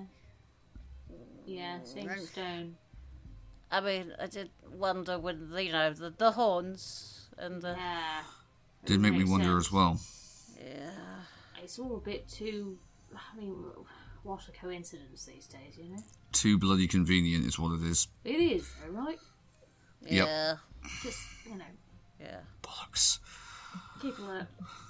And as you comment on this, the river snaking round almost sort of doesn't quite turn a sharp corner, but slowly you see it widen out and spread into the shores of a lake, or perhaps a sea of molten burning rock, licked with flames across its surface in some great cavernous apsu, stretching onwards well beyond the limit of your dark vision. And as you follow the broken beach on the shore of this sea of fire, you spot buildings, structures, a pier, docks, This is it, in right? fact. They look like they could perhaps service as many as a dozen ships, but only one is moored in place. It looks... Frigate isn't quite right. It's of a size with the Kraken's Bane, but of an older design. Something more... somewhere between a caravel and almost like a sort of in-between step between a caravel and not so much a... not really like a galley, because there's oar-driven, but like a cog or a hulk, one of the early sailing ships. Okay, yeah. Is it the one? And it is indeed built of black glass, with furled sails of strange greyish material, as if someone had woven crystal into thread. I don't think I need And to say spun anything, I bolts. just look at Scamp. We can't not tell Victory. It's unfair. Do you want me to, or do you want to do it? That's a message. I'll say something. Alright, But help out if I get the details wrong, because I didn't see the thing. will do. Before you can, Victory says, "We're here." You know this place? Oh, good. We're trying to figure out how to tell you, to be honest.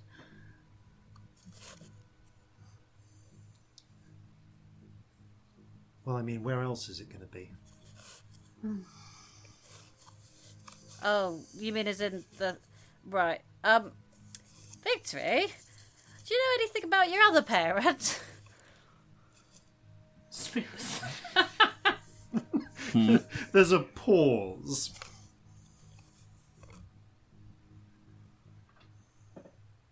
I know some things about both my fathers. See, I know very little about anything. The one time we tried to look at anything, it was this place. So there's that.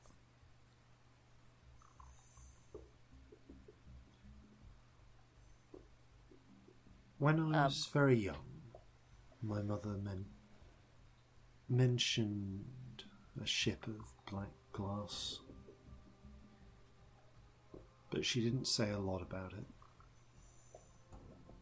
Just that, and when I pressed, she just said one day she'd take me here and she'd tell me everything I needed to know. Okay. So if you know more than that, this would be an excellent time to I mean, mean, spill the beans. I know it's bigger on the inside.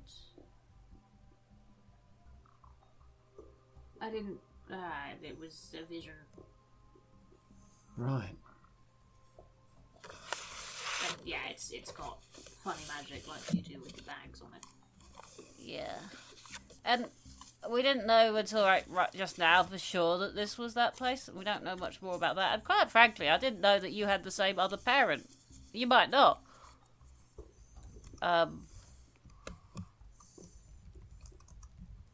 But you should know in case. Yeah, I didn't see a person there. Mother said that... Mother always said I had two dads.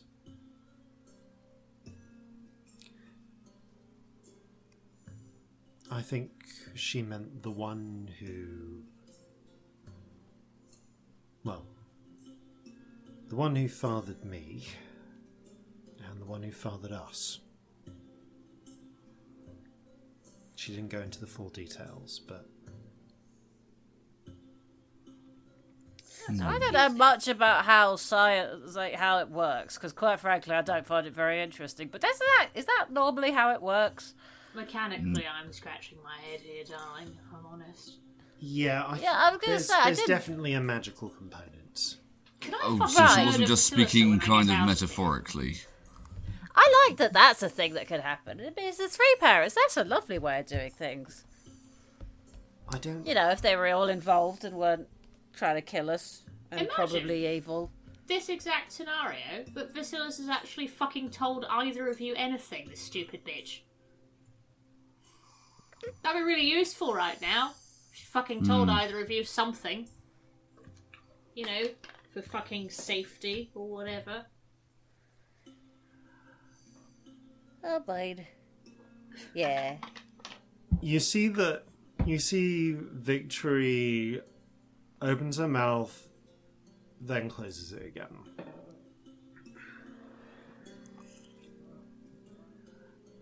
Well, I hardly think she expected this particular scenario to turn out this way. No, that's exactly No, it. but She Celestia's right. She didn't There's think through any scenarios that could happen.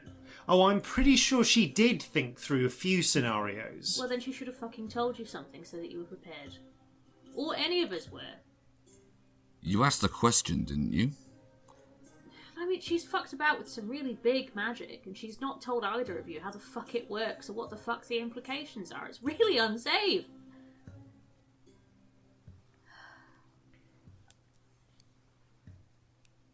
I just... Why are we all here and we don't know anything? Yeah, as a parent, if your child is asking the question... You're both old enough to fucking flip ships upside down, you should know. Agreed. Even if you were asking this years ago, she didn't need to tell you everything, but she should have told you something, rather than just later. Listen, she told me, I did ask, and it was years ago. She said that when I was old enough that I could defend myself, she'd tell me everything. Years ago. I think you've already proven that. You've been old enough to defend yourself for a really long time. No. I don't know. Listen. Most of my magic didn't really come in until this last year.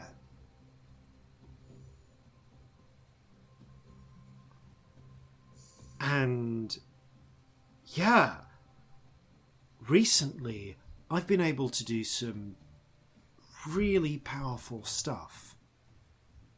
But 2 years ago, I could make some sparks fly. I could jump well. I don't know if it's just getting older or if something's changed or what, but it's all started to come together.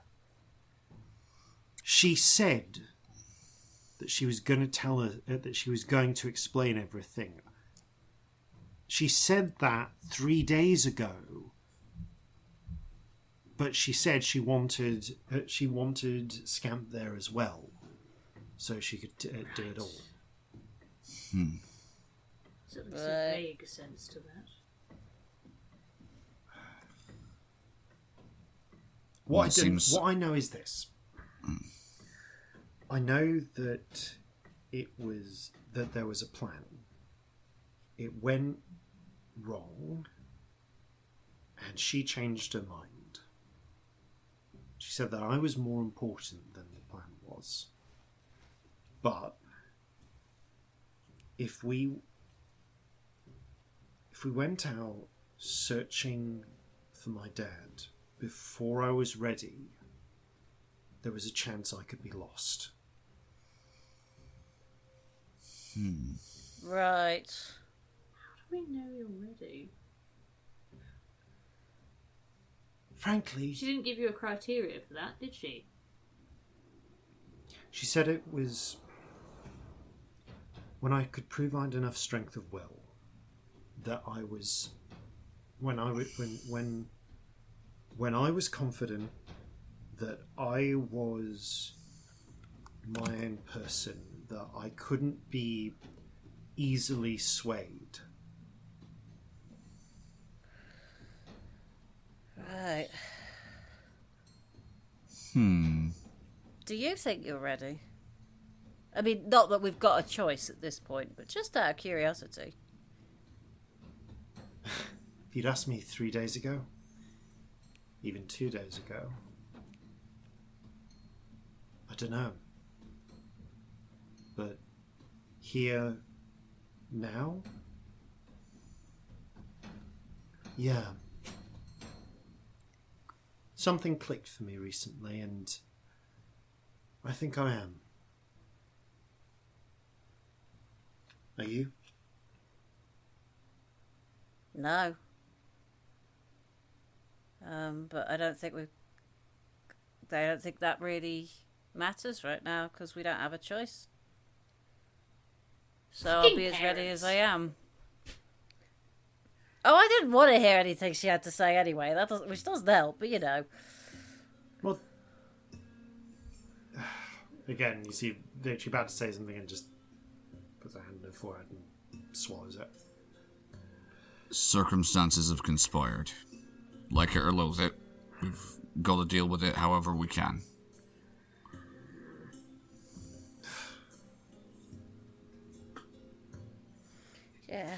Yeah. Well, this is you two's party. I don't think it's just us. Look. Victory nods towards the ship. Now that you look, you can see small horned figures, or at least small from this distance, crawling, not exactly crawling around it, but moving around its deck, readying things. That'd be really great if we knew what those were, wouldn't it? Can I take out my spyglass and have a look from this distance? And doing so, you can see more of these twisted Achene type figures. Lots of them. With distinctive goat horns, hairy skin. So many more of them are carrying weapons. Others seem to be maneuvering ropes of this strange crystal-like fibre. And in general, as far as you can tell, they seem to be getting this ship ready to hove to. I have a really important question about the crystal rope. Yes. Does it make a good noise when they move it? Because I feel like it would. You are not close enough to hear. I'll ask again. Yeah. It's very important. But I suspect that it will indeed. It just feels like it'd make a really good sound. Yeah. I will say that. We'll hold off till you get closer. Cousin. Yeah. Just in case, could you have a little look at the little spinny friend and see if there's any chance that the place we're going isn't the horrible ship full of answers I don't want? You look at this the compass. It's pointing directly to the ship, the black glass on the sea of fire. Whoa! Corzin holds it out for them to have a look. Okay, we just had to check, you know. I understand. Because, you know, if it turned out to be pointing right the other way or around the corner or something and we went to the big old terrifying ship first, You know, I feel like I'm right, Ninny. Well, Spirit Scamp. savers from stupid fucking mothers. Scamp, I think this is a good example of you avoid something for long enough. Sometimes circumstances will Don't do conspire it, to I bring it. told you so. Shut up. Sorry, I don't please think that's continue, what- by all means. It was very rude. I don't think that's what Corzin's saying. No, It was but a little bit, even if he didn't mean it like that. look, we're gonna deal with this how we're gonna deal with this. I have every confidence in us, but the situation is what it is. Yeah.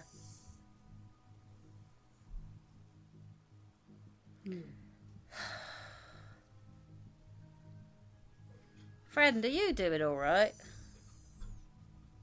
Glance backwards.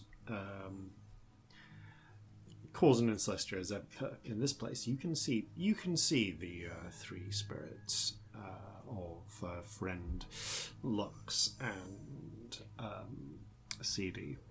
And Friend is looking. All three of them are have clear and visible reactions to the black ship. CD looks confused but drawn. Lux has a grin on her face. Friend looks resolved. Not really, but I suppose we should get this over with. Do you three know anything? Because literally any information would be really helpful. Friend looks at the others too. I don't know the full story, but... and it all gets fuzzy early on. But when we were split apart, one of us tried to take over. And that's where she left him. Right. So like one of you. He nods. Okay. Okay. Do the figures on the ship look any different on the ethereal plane? You cannot perceive the ethereal plane. There is Oh no yeah, still of course. world here. Sorry. Oh, Yep. shit, yeah, of course. Yeah. It does not exist in this place. Okay. But now that you think on it, there is a similar look to them to Scamp or to Victory. They have that sort of extra presence to your spirit sight. Actually, I've just thought of something that would occur to Corzin at this moment. Right. I'm sorry, Celestia, you weren't here to see this earlier, but the Achene or whatever they are on the boat over there, when we were fighting them earlier, some of them went down, and when they did, there were spirit-like entities within them that left and seemed to move independently. I don't know if that's indicative of what kind of creatures these are, but They go up like when things die, or did they? They fled down. not when things die, when undead. And Yeah, killed his wife, they I should say, fled down the passageway. like the In way the that we've direction just that come. you've just come. Yeah. Yeah, well, they moved in this direction, like they were traveling deliberately. Right, so different to when we kill undead. Yeah, it made me think that maybe these Achene are just like being puppeted almost, but there was no actual opportunity to test that theory. We were fighting for our lives.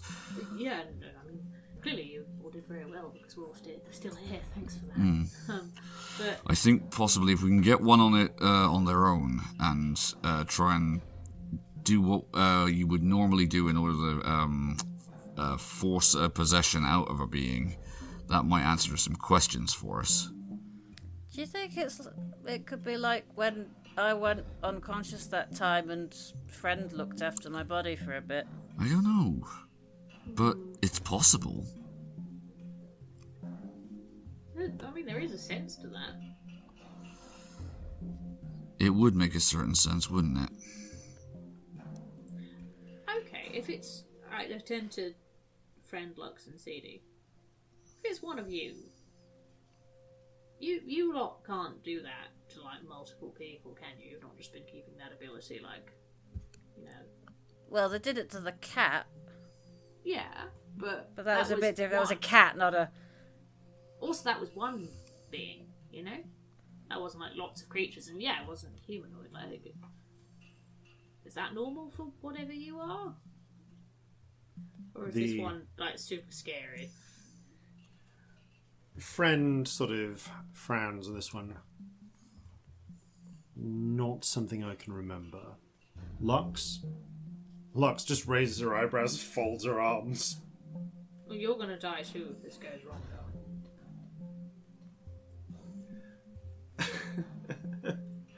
Because with my dying breath, I'll throw your skull into the magma, so... Roll an intimidation check. Celestia's like... No. I love Celestia. Yeah. Celestia is my friend. 34. Oh, fuck. Okay. It's really casual, but there's, like, fucking fire in the Such eyes like behind logic. you. Lux is like, fuck, right, no need to get spicy about it. No, I can't take control of more than one person, and I don't know the whole details, but it wasn't easy to do. She gestures to herself, Lux, to herself, Friend, and CD. This to us in the first place.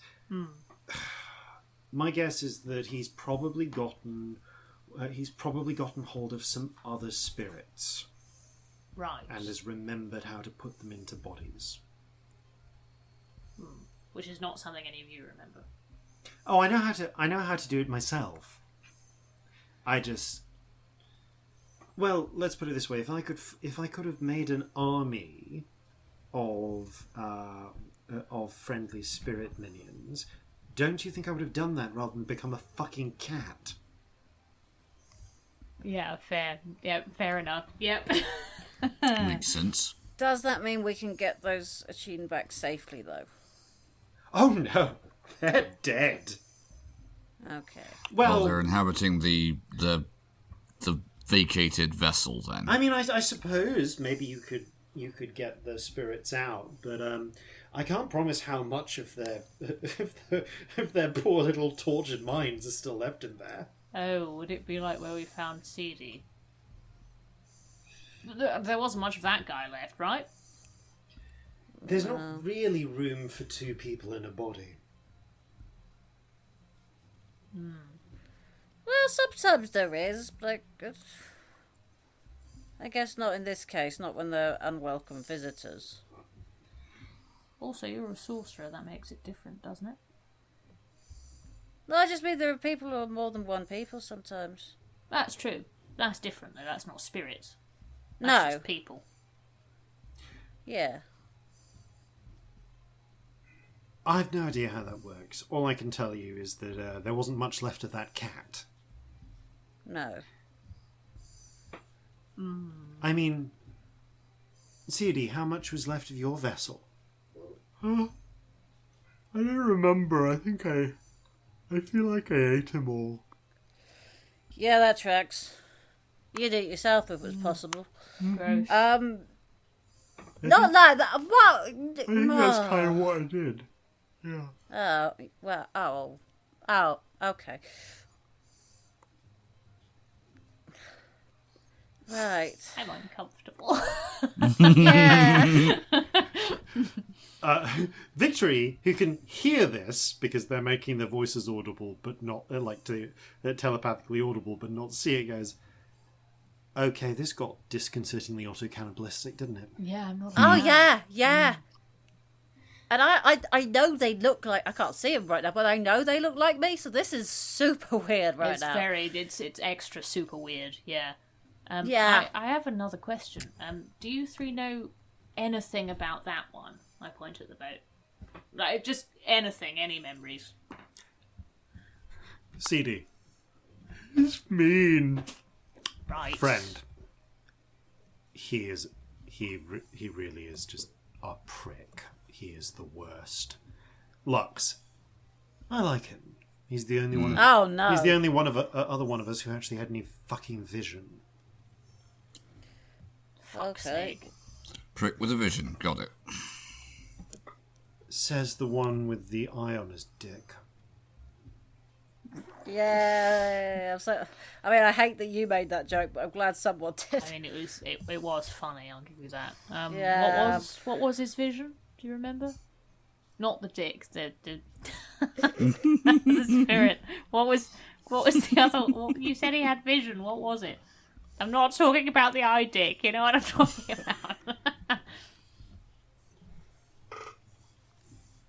There's a sort of glaring match between Lux and Friend Luxwood. Oh, do share, please.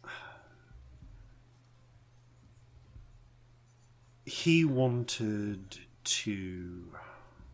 the rest of us to help him take control of Vasilisa. Oh. He wasn't willing Very to specifically. Wait. When we broke apart, all of us can only remember a bit of the plan. I know he remembered the most of it. And he didn't talk much because he's a paranoid fucker.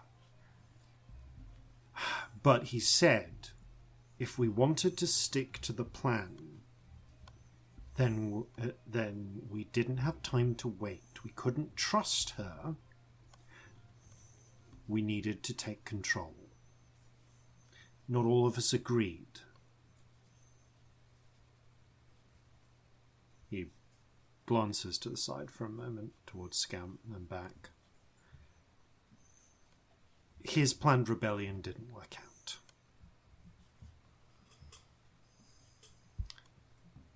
So she figured the best thing to do was to split us up and seal us away where we couldn't plot. In the skulls, yeah? It's hazy back then. CD yawns. Oh, we were already in the skulls then.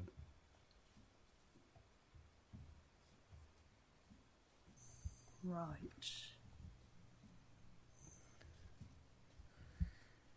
Okay. Where do these two come into it then?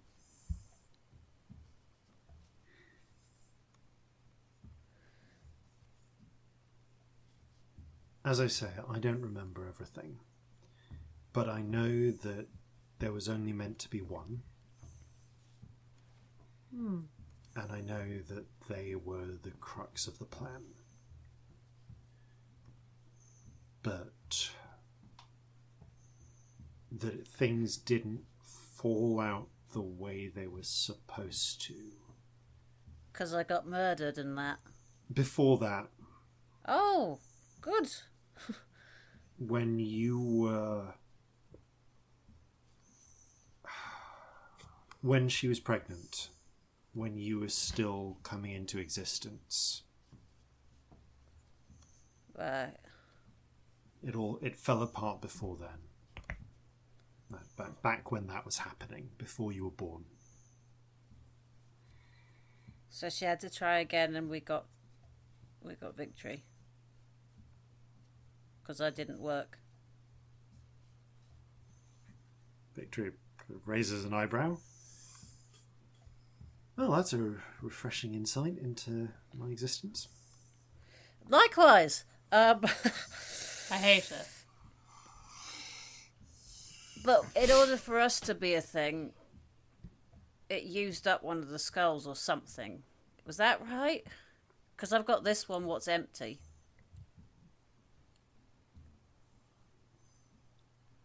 There's an awkward look and Cedar yawns. Oh, yeah. I remember now. You didn't want to go along with it. Or they didn't want to go along with it. I guess you're not them. Or you're you, or... I don't know how it works. You said, one of you said... Would it be you? No, it would be you.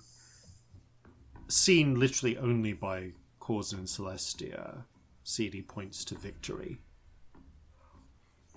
Yeah, it would have been you. You said you didn't want to go along with his plan.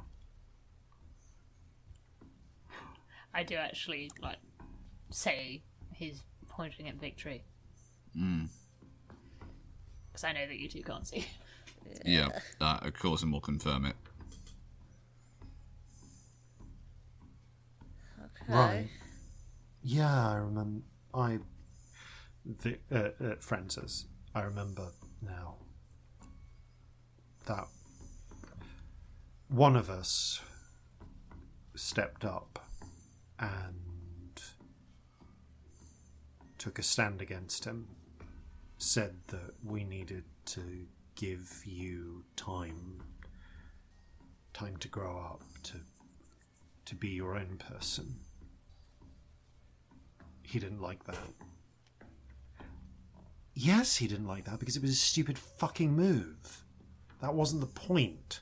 I may not remember much, but I remember that. Between you and me, I just wish that ass wasn't the one who remembered most of the actual damn plan. I feel like he got the planning.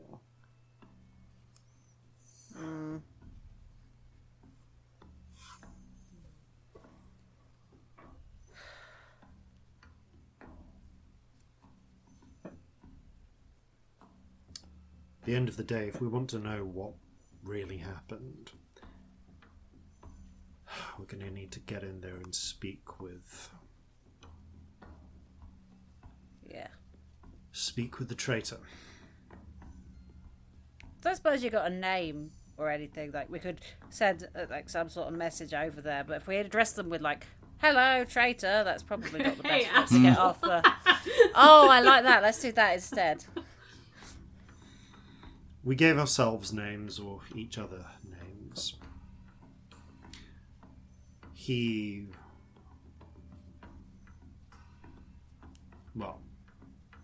We called him Ira.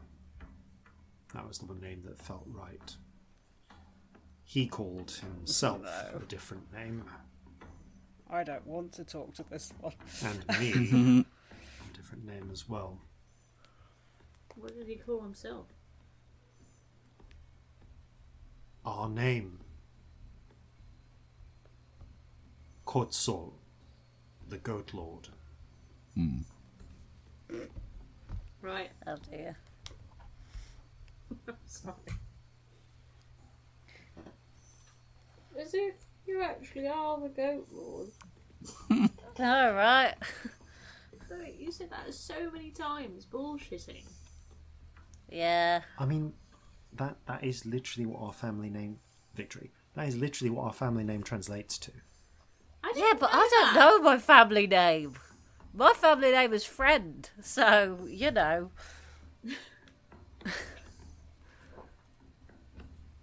What language is that in? Is that Mead Mirrored? What? Cotzol. Yeah. It's older, kind of like older Meadmere-ish before the, before everything got joined into Joven. I like yielding Mead Yeah. Like the place names. You got names like Kion and so on, from old Sulian when that was a thing. Makes sense.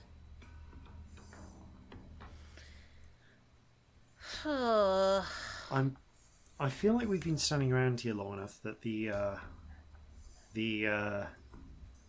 people on the ship have probably noticed us by now. Oh, they knew we were coming anyway, didn't they? I mean, there's nowhere to hide in here, is there? It's a cave full of fire. There are indeed relatively few places to hide. Like, illuminated. There is broken terrain. There are bits like mounds of solidified basalt and the like, and that provide cover. You could try and sneak up towards the ship, but there's a point actually. Yeah, there's a lack of other stuff. As and when this ship might have occasion to leave, what would be the obvious means by which it would do it? Would it go up the river of magma that we've been walking down? It looks like, from the look of it, I mean, for one thing, you can see what might be ore ports currently closed, and there does appear to be rigging for a sail. Mm-hmm. And indeed, literally there are sails in place. There is unfamiliar in its style. It's certainly narrow enough that it could fit up the River of Fire. And as you look kind of side to side, it's most of this cave it's illuminated but dimly, because the fires are not bright for the most part. Like they don't illuminate a long distance beyond themselves. You can kind of see the sea of fire better than you can the surrounding rock. But you can see in the distance more of these magma flows. It looks like there are other rivers that go beyond this. And there is a point where this Great Lake or magma sea stretches out beyond your ability to see it. So presumably it can journey on and across this magma sea. You don't know what the sails are for, given the lack of wind. For the aesthetic, obviously.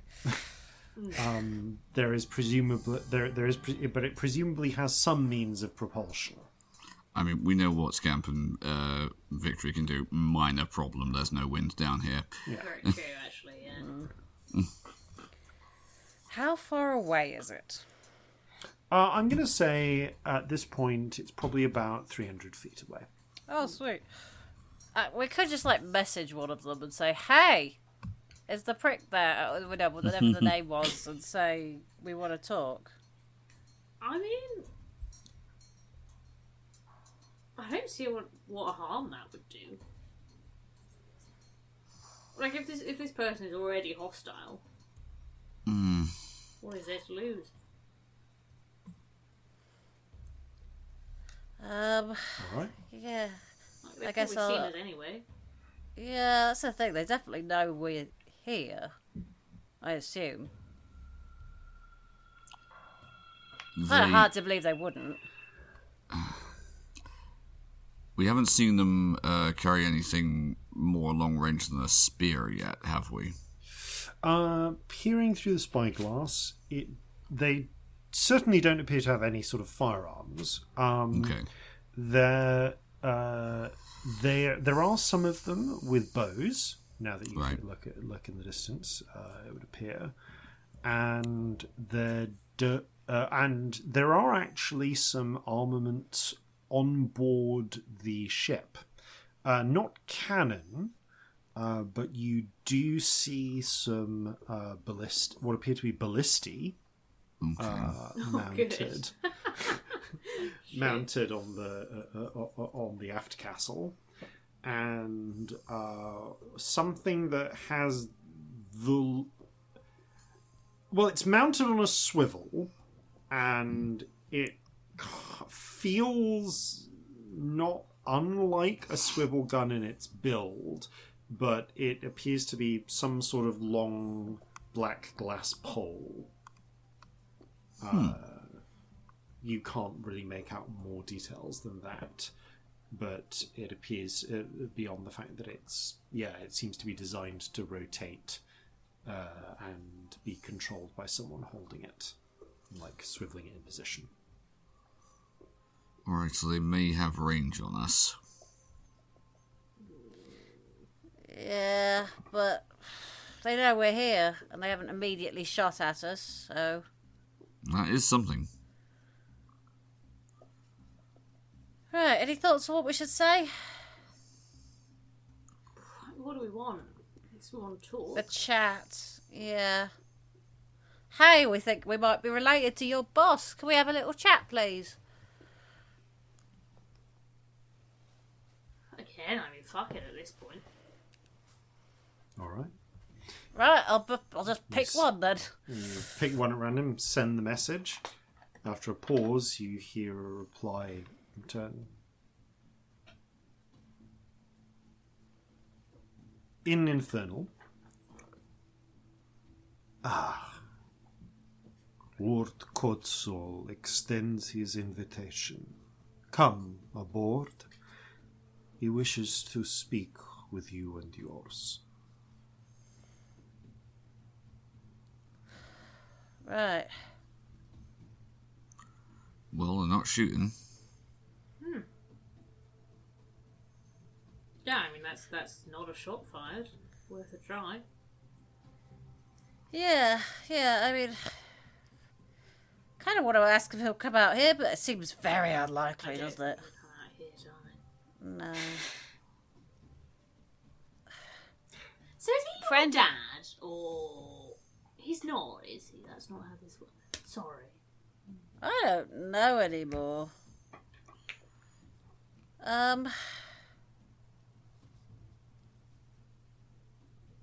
Is this the literal father or like the father of your line? I don't know. Do you know anything? I mean, I think... yes. Yeah, I think the answer here is yes. Alright. Like, I know that Okay. my biological dad was different, but in terms of this whole mess, yeah, this is apparently the most our dad that we're going to get. Okay.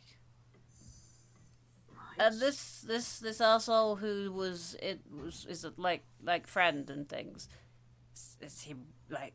Have we got a working for situation, or are they the same person, or have we got a sort of one's the host thing? What is happening? I guess we don't know, do we? Not We have no way of knowing. Probably not without I think being face to face with them. I think we just got to ask and figure it out. Oh, good. Oh, I'm glad we're going in there, like, at our best and not entirely knackered. Oh, Is there anything I can do for you healing-wise? no, health-wise, I'm fine. I've just burnt through a lot of stuff. Yeah, same. I mean, I've still got my most powerful stuff. I've I have a not. lot, but that's not really reassuring for the pair of you.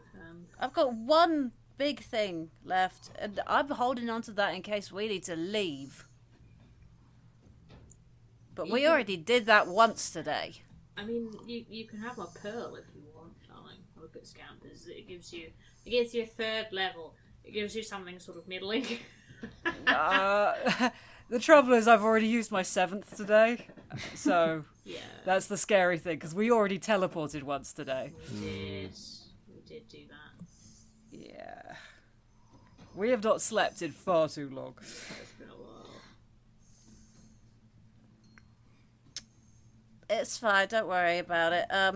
In terms of that, I can get stuff that sort of level back, ish. Yeah, you can with your weird brain, can't you? Yeah, like, don't ask me to do anything small today, because I've run out of those in order to do anything. But All right, let's do the thing. let's do the thing. Fuck it. You pick yourselves up and set out in the direction of the ship of black glass on the Sea of Fire. And as for to what you find there, we'll find that out after these, no doubt important, messages. For when the road is long and your thirst is strong, Shalacta's Friend Mead. Made from the finest honey from the choicest bees, 9 out of 10 adventurers agree that Shalacta's Friend is an adventuring pack necessity. And with new flavors and variants being released every day, you're bound to find a taste to suit your palate. Shellactor's Friend, the only thing sweeter than victory.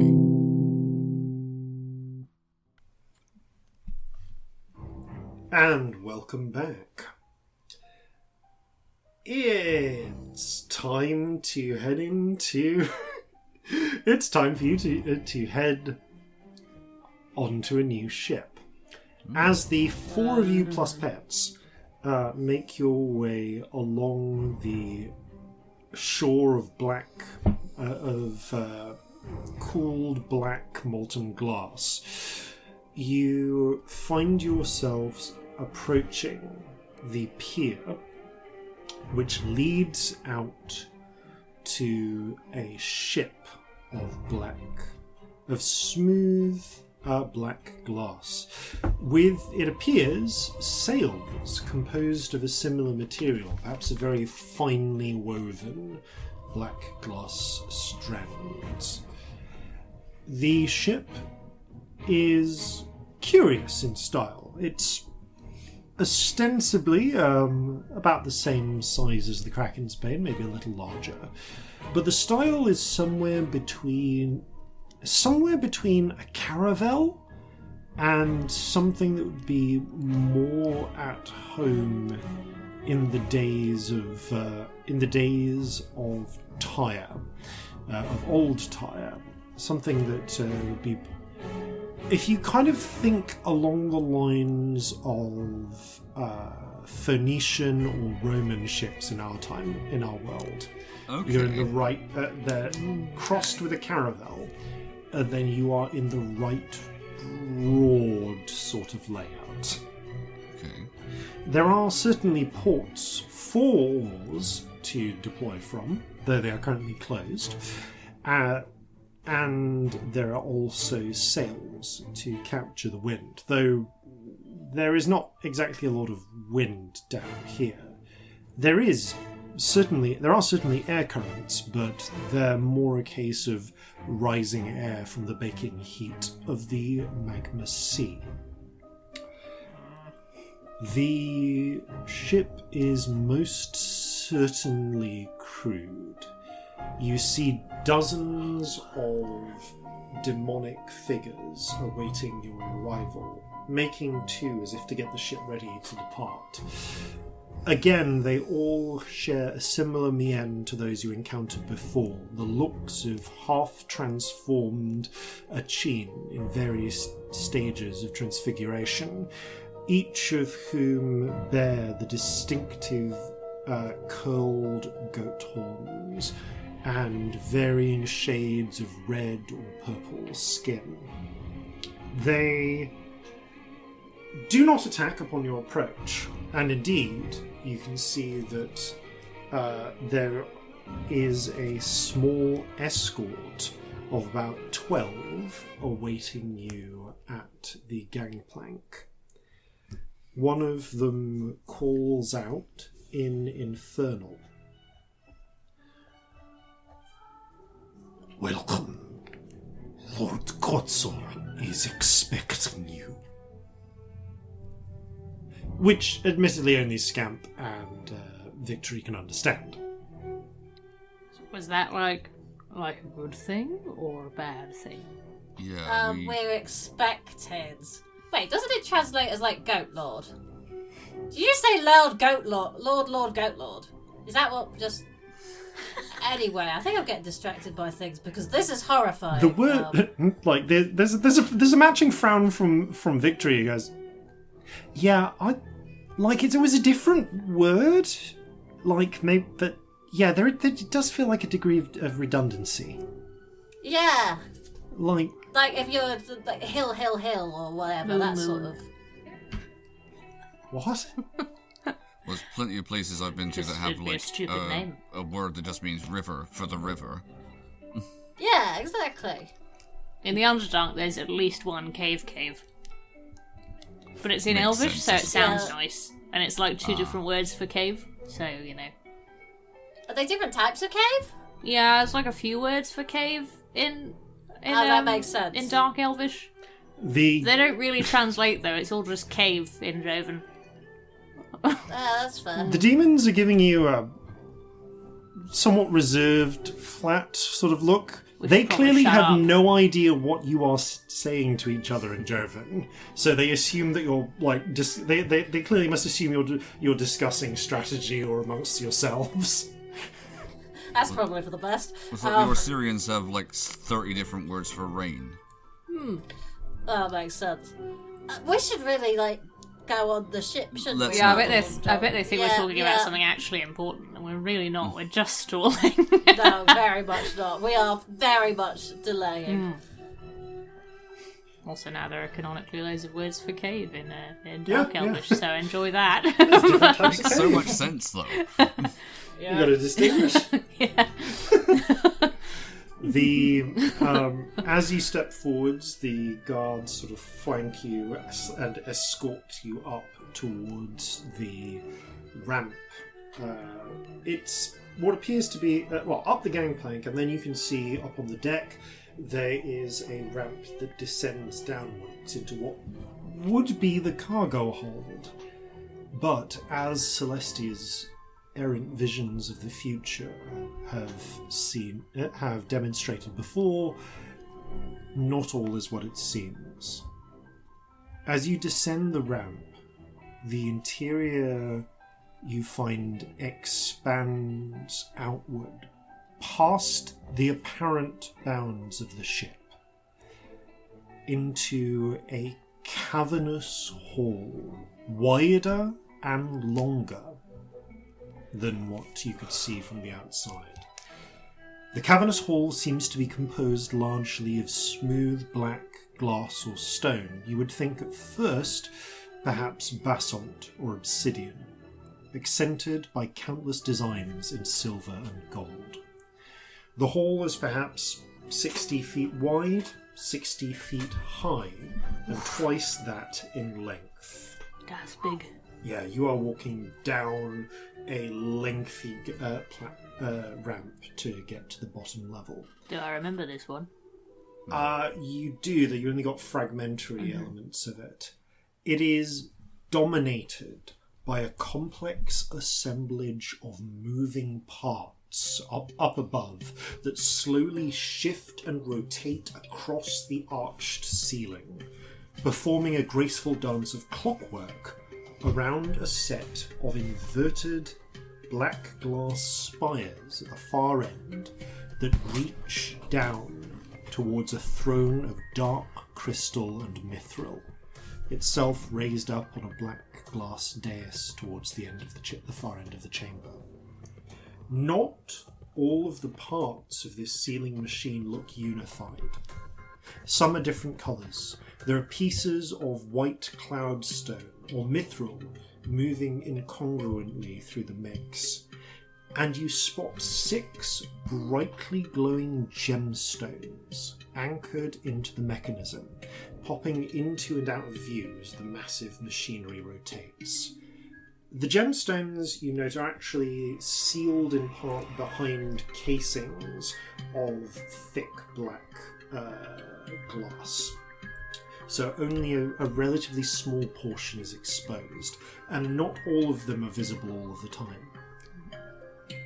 The chamber itself is lit, not by mage light, but by 2 open channels of brilliantly lit molten glass that run, that run the full length of the throne room, one on either side, We're in the nether. terminating at the throne Where's the itself. You can see a slow but definite flow of molten glass from the near end of the hall towards the throne, where it seems to be swallowed by the black glass of the dais, flowing into perhaps some unseen mechanism below. There are perhaps 200 demons lining this room. Some stand along the floor, others are perched on viewing galleries about halfway up the throne room walls, watching you enter with keen interest. There appear to be passageways that lead out of this throne room to unknown adjoining rooms at intervals, either up on the walkways or down below. However, of much more immediate focus. At the far end, you see two other figures. Slumped in the throne is the form of an Achene woman with bedraggled blue feathers and yellow skin. And stood beside her is a massive human figure, easily 3 times the height of Celestia. Any trace of Achene in this figure is gone. Instead, you witness a massive, muscled, purple-skinned demon, thick with hair and with enormous curled black horns. A skirt of stitched leather serves as a nod to modesty, but his chest, arms and hooves are bare. Cloven hooves, in fact. At his thick belt are 2 weapons. A 12-foot blade of silvery metal. Fuck. And a whip of twisted violet hide. Oh my god, did we complete the set on Celestia triggers? Welcome to the Oh Celestia my god, yay! Lucky me! Oh, it's alright though, like she freezes for a sec, but it shakes it off. One eye is is akin to the standard tiefling eye, a smooth orb of colour blazing with scarlet light. And the other burns with red fire around a tiny silver skull hanging in midair in the empty socket. Oh no. You see Oh, wow. a mix of open rage and satisfaction in those eyes at your arrival. Welcome to the Corzin. Is it infernal? It's in Joven. Oh. And the voice echoes around the room. As you reach the bottom of the ramp, by the way, you're about 90 feet from the dais at the end of the room. Okay. I always worry when you give us numbers in feet, because it's like, okay, well, now we know for spells and shit. And that's clearly information you think we should have, so now concern. Hello. But thank you. Wow, I feel like we got, like, the short end when it came to height in this family. I feel cheated. Do you feel cheated? Yeah, just a little bit, when it comes down to it. There's an awkward glance, and then the demon grins.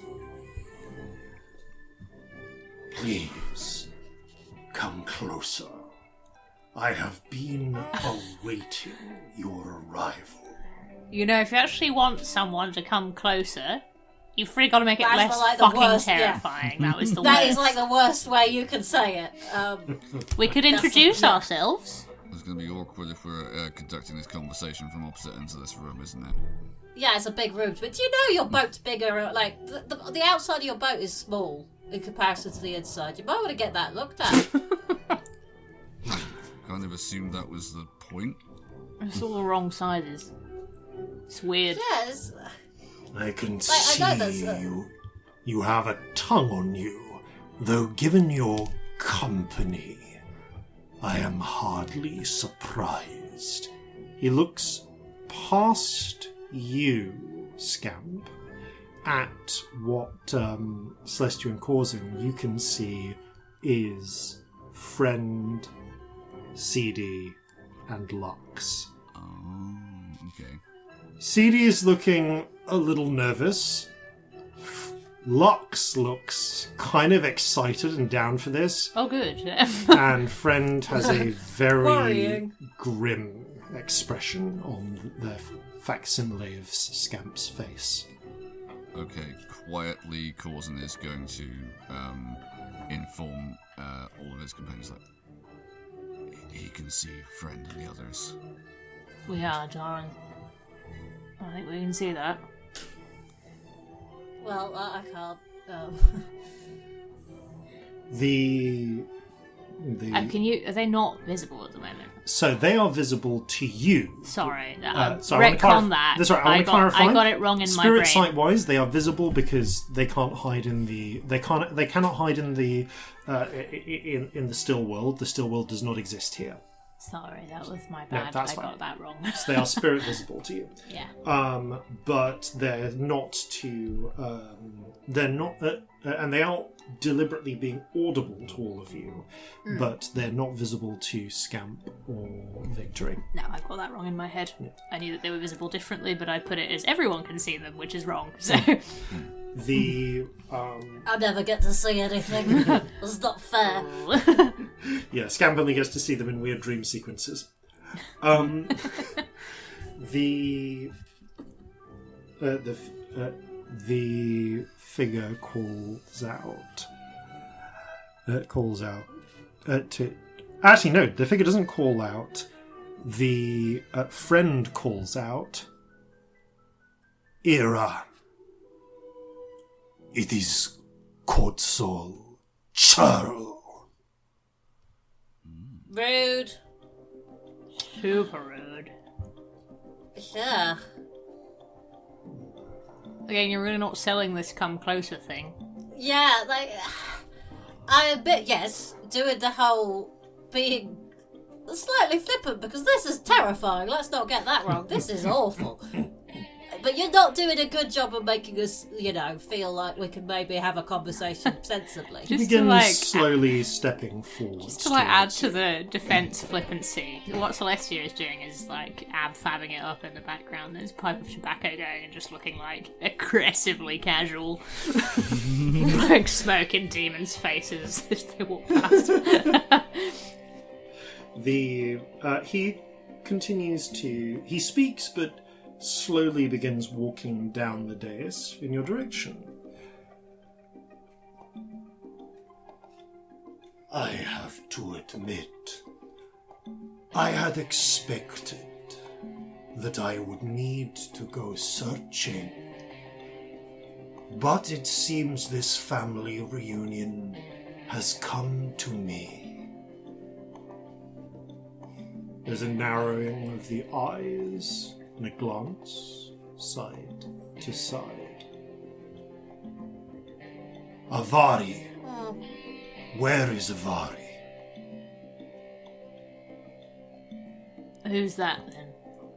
Lux calls out, "Darling, I'm afraid I haven't the slightest idea where that one got off to. Presumably with whoever stole all the maps." You see a twitch at that from the figure. Well, I guess there's another one unaccounted for. No matter. And it seems we have plenty of us here. Narrows his eyes. Which... Two children. I'm practically an adult, but not with the child thing. Like, not at this point at least. Come on! There is a shrug of one shoulder. Nevertheless, you are grown somewhat. But did that chit fail so badly she had to try again? Okay. I'm done with all that. There's some wavy gesture hands going. All the cryptic shit is annoying now. You owe them an explanation of what the fuck happened here. What is this bullshit? What is going on? Very well. Because nobody fucking remembers anything except you, apparently, so... He steps forward and... He I'd pauses like to know. I'm all ears. A little bit away from the dais, about 60 feet from you all. They are big ears. They're very big. I can hear a lot of things. What is it you wish to know? I'm in the mood for talking. I'll look at Scamp. Unless you want that's help, a good but, like, let me know. I mean, like, just all of it. Like, what was the What was the plan? What happened? You've just been hanging out here the whole time? Not by choice. Not by choice at all. However, it seems good fortune brought... He gestures to his own body. Flesh to me. That I could that's walk new. again. Of course it is. Friend speaks up. After he tried to take control, she split us up, buried us all in different places to stop this from happening again. He was the first one to be sealed here, in the hopes that he could be forgotten. Silence, churl. I don't answer to you, and I have a better name now. Locking problems away always works. Oh yeah, solves things really well. So you're doing the cryptic thing again. You're all saying, when this happens again. What? Yeah, what happened? Please Like, you tried to explain. take What? over, What? but- How did this come to be? Yeah, what is your plan? Why do you all what exist? Was the plan? What was help?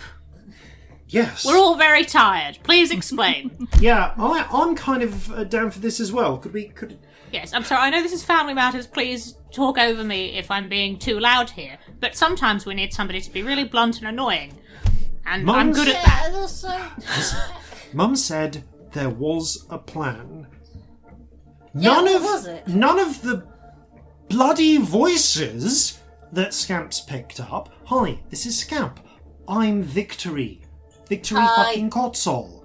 Hi, I'm maybe your daughter. Is that your real middle Who name? knows? Yeah, nice of you to ask, darling. There's a raised eyebrow from the giant fuck off demon. But Victory continues. What was the point? What was the plan? Because they can't remember. yeah. Yeah, and you have two people here who seem to have been non-consensually fucking born into it. So, please Yeah. explain. Can you be consensually born into something? You get what you're Anyway. non-consensually Yeah, I involved know in you whatever mean, the but stupid yeah. plan is. Yeah, I You get know, my yeah. point. Very much, but I'm just thought it's an interesting concept. Please, though, do continue. Tell us fucking anything. You, one of you, were to be the vessel for my rebirth. Oh, good. Oh, we dodged an arrow there, didn't we? Yep. You see, Although, the height. I learned, to my great dismay, that near all of my line had been destroyed, save one. A whelp of a girl who came to me and found me here, in the bowels beneath the world, where many of us fled. She sought my aid to rebuild, to forge a new realm for our forsaken people. For it seems that in the absence of their protectors, our children have been crushed beneath the boot of the cursed Regia. She Who's that? she who would claim divinity above all. Oh, right. The Regent? Yeah. Yeah. Am I on the That right makes track sense. here? You're talking about what people call Yeah. the Regent? Yes, Makes sense. I that suppose. is the title she gave herself. Right. I thought the Right. Regent was a they, but this is an interesting turn, if I'm honest. Time changes things, Oh, fair. That is true. and one may We've all wear been there. a mask too well. But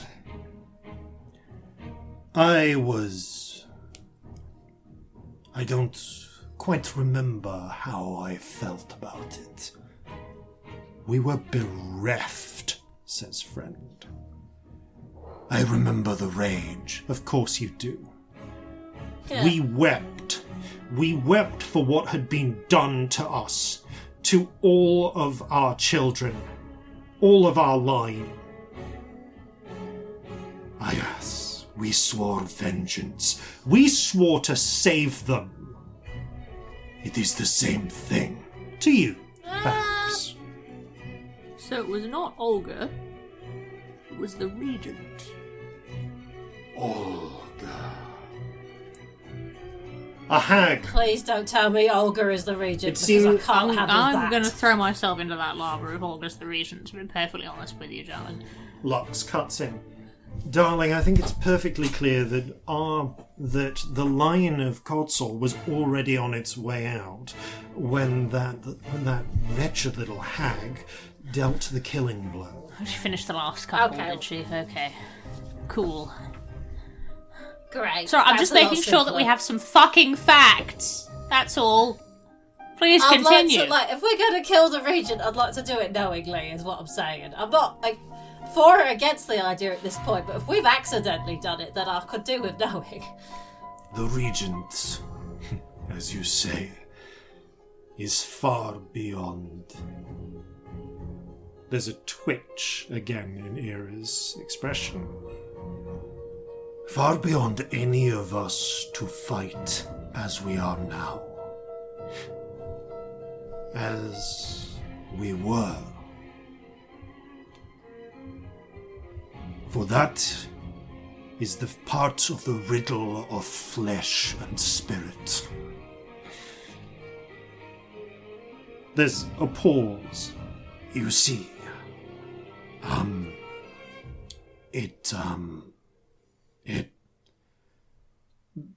He looks to Lux. Yeah, I've got to admit. Yes, darling, I have to admit I don't actually remember how that works. Sleepy one, you? No, I don't remember the details. Do any of you remember what it even means, the riddle of flesh and spirit? You're all so annoying. Look, says friend. Is that the other one that's missing? With a little bit of little irked. Listen, see how well you do if 3/7 of your memory was carved away. Oh, it's not my fault. Look, I think that's about how much of my life I'm missing, actually. we know. I know this much. When we stopped being what we were before. Yes, once we were free in the heavens. Once we wielded the power of divinity. Right, See- so you were a god thing and you got split up, and now you're not. And the No. Regent split you up. They did the splitting. She did the splitting. It did the No, splitting. I think you did the splitting for reasons. Is that right? We were scared. The regent was eating gods left, right, and centre. So We easier to hide in 7 bits. no. Right. This was like 1,000 more years before we went into 1 bit. We pressed Okay, so you just hid. our spirit into the form of flesh. So you Right. hid. Right. What kind Fine. of flesh? Was it like this, or was it like... This is Like a the slug Like a or lump, something. just a lump of flesh? I have come to the form I used to have. It seems of all my fragments, I kept the power to shape flesh to my will. Oh, good. Gross. The point is, and this I do remember, when you are pressed into flesh, when you have a mortal form, you only Such a have gross phrase. you only have the power that you gave yourself when you took that form. We were Okay. We were powerful. We were far more powerful than most people you would encounter. More so than you are right now. But we couldn't change. I remember that much. Indeed. We could not change. We could not grow. We needed greater power. And so, I and the girl. Her name is Vasilisa. Yet, speak about my mum with some fucking respect, would you? Also, it's a bit embarrassing that you're calling her a girl, to be honest. Like, she's nearly as old as Corzin. She's basically dead. That's pretty old. I am countless. You see him, like his fist balls for a moment.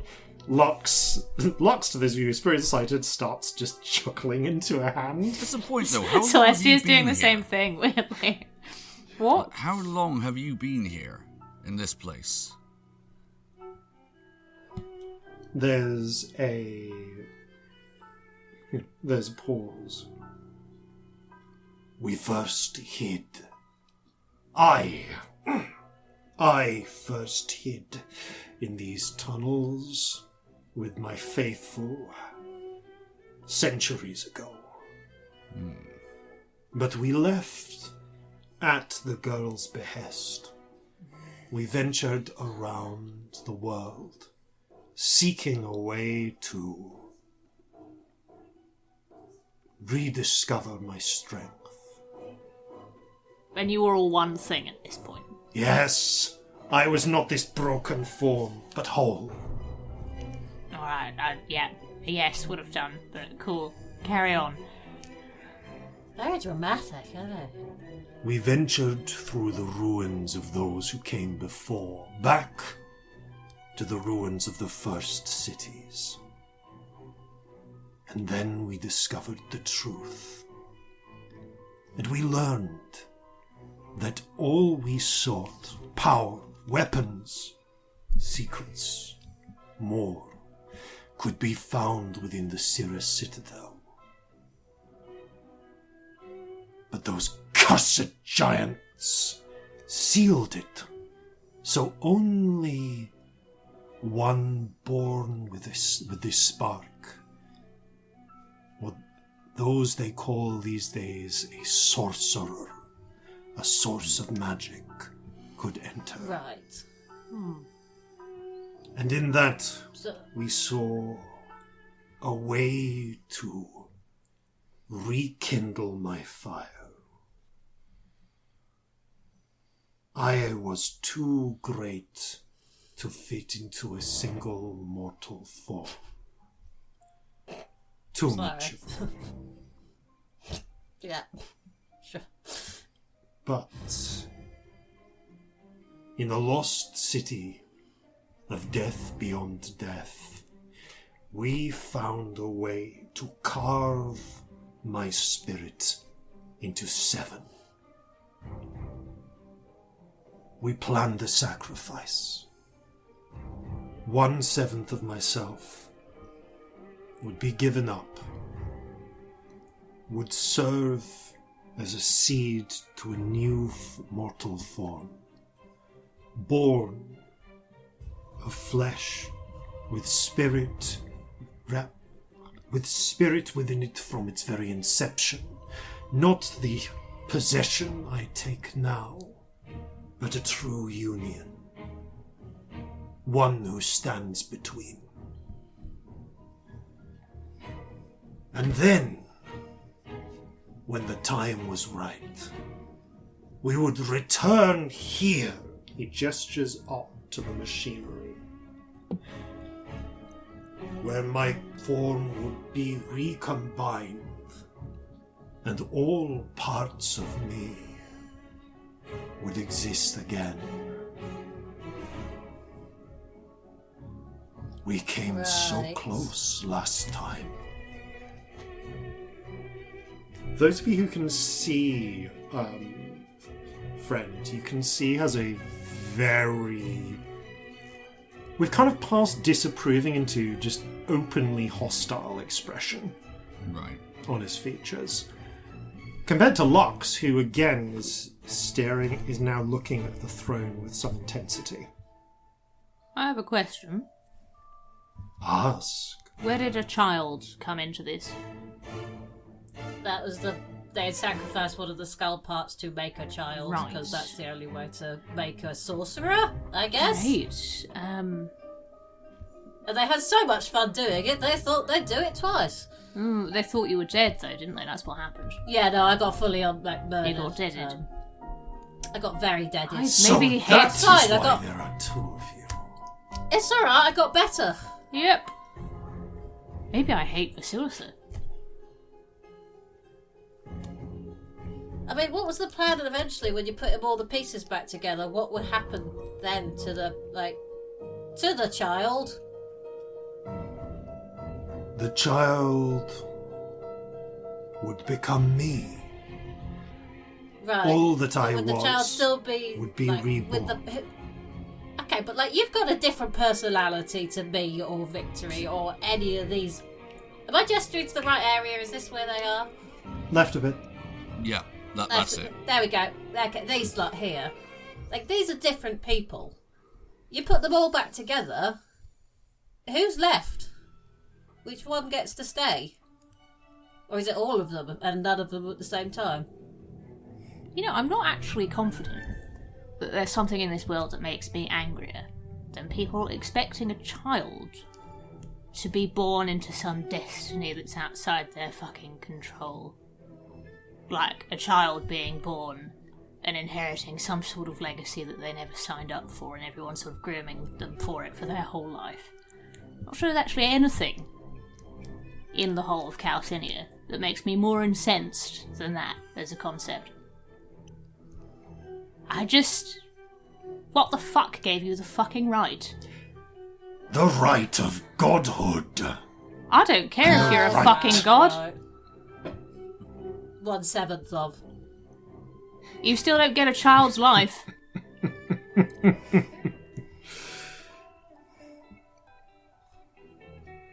You could be the regent or the phoenix or the kraken.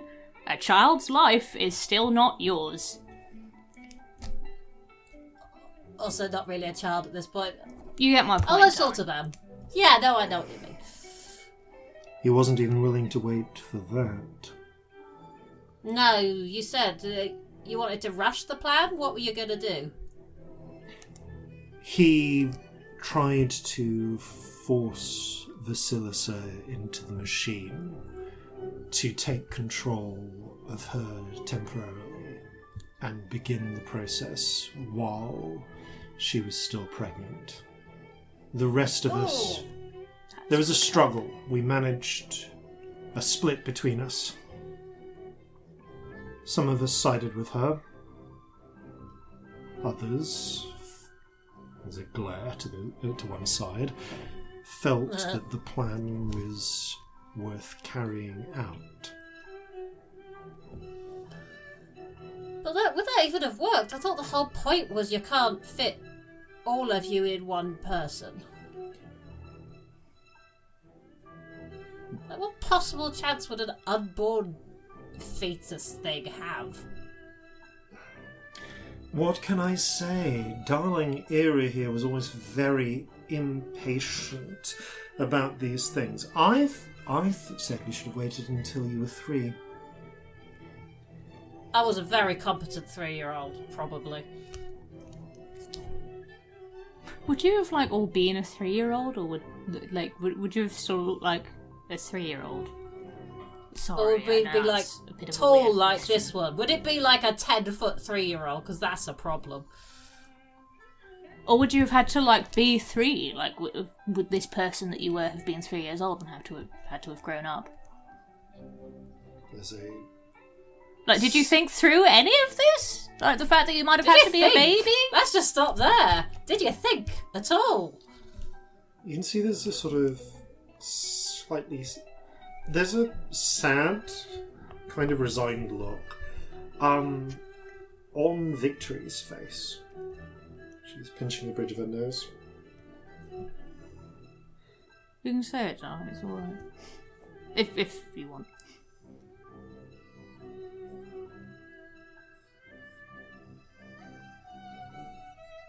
She changed her mind.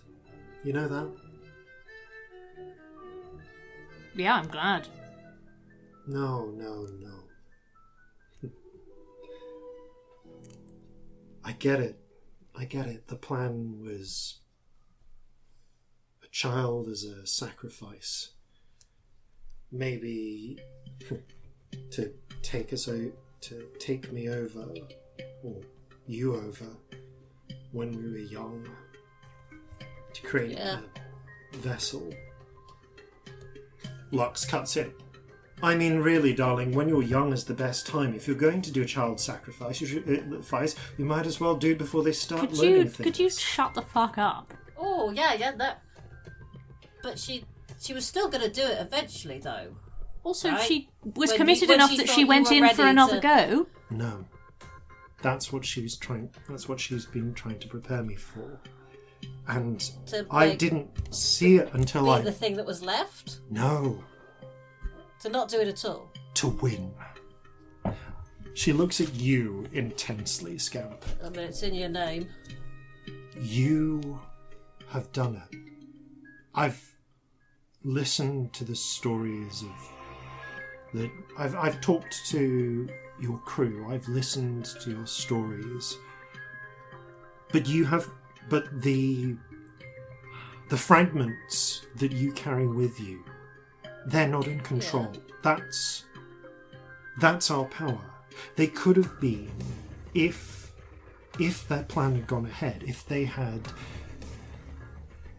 tried to unify with us when we were children, it would have been no contest.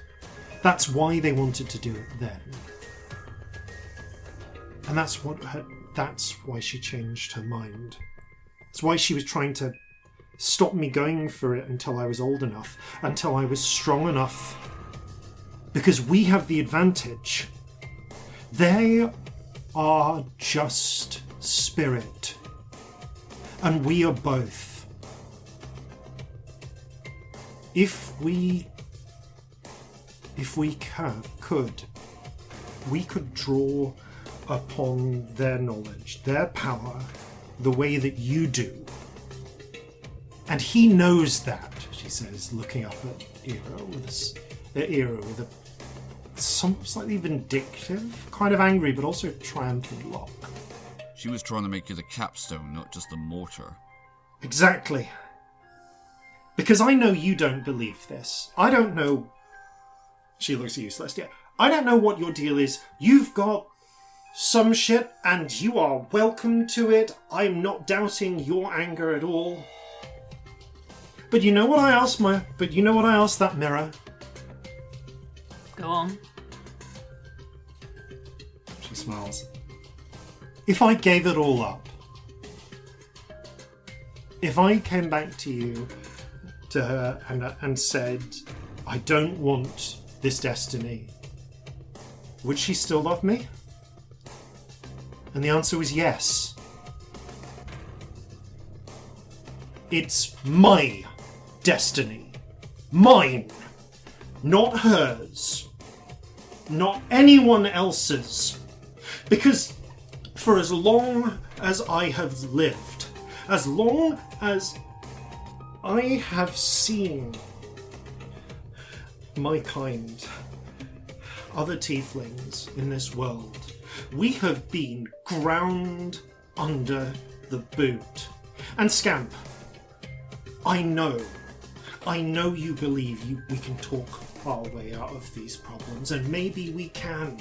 But you know why you can? Because you are a fragment of a fucking god. You have power. You have power enough that they can't ignore you. They can't shut you up. And we are not going to live forever. I mean, I don't know, maybe we are, but probably not. We're not likely to be immortal, everlasting gods. We're two mortal kids with powers, stupid power. Yeah. And we can use that to try and forge something that will outlast us. To try and make a place, a safe place, to arm our people with the means to defend themselves, to, if we have to make the rest of the world listen and agree that no, we're not second-class citizens. We're not someone that you can abuse and ignore. Neither of us asked for this, but I'm here. It's here. And I am stepping up to that.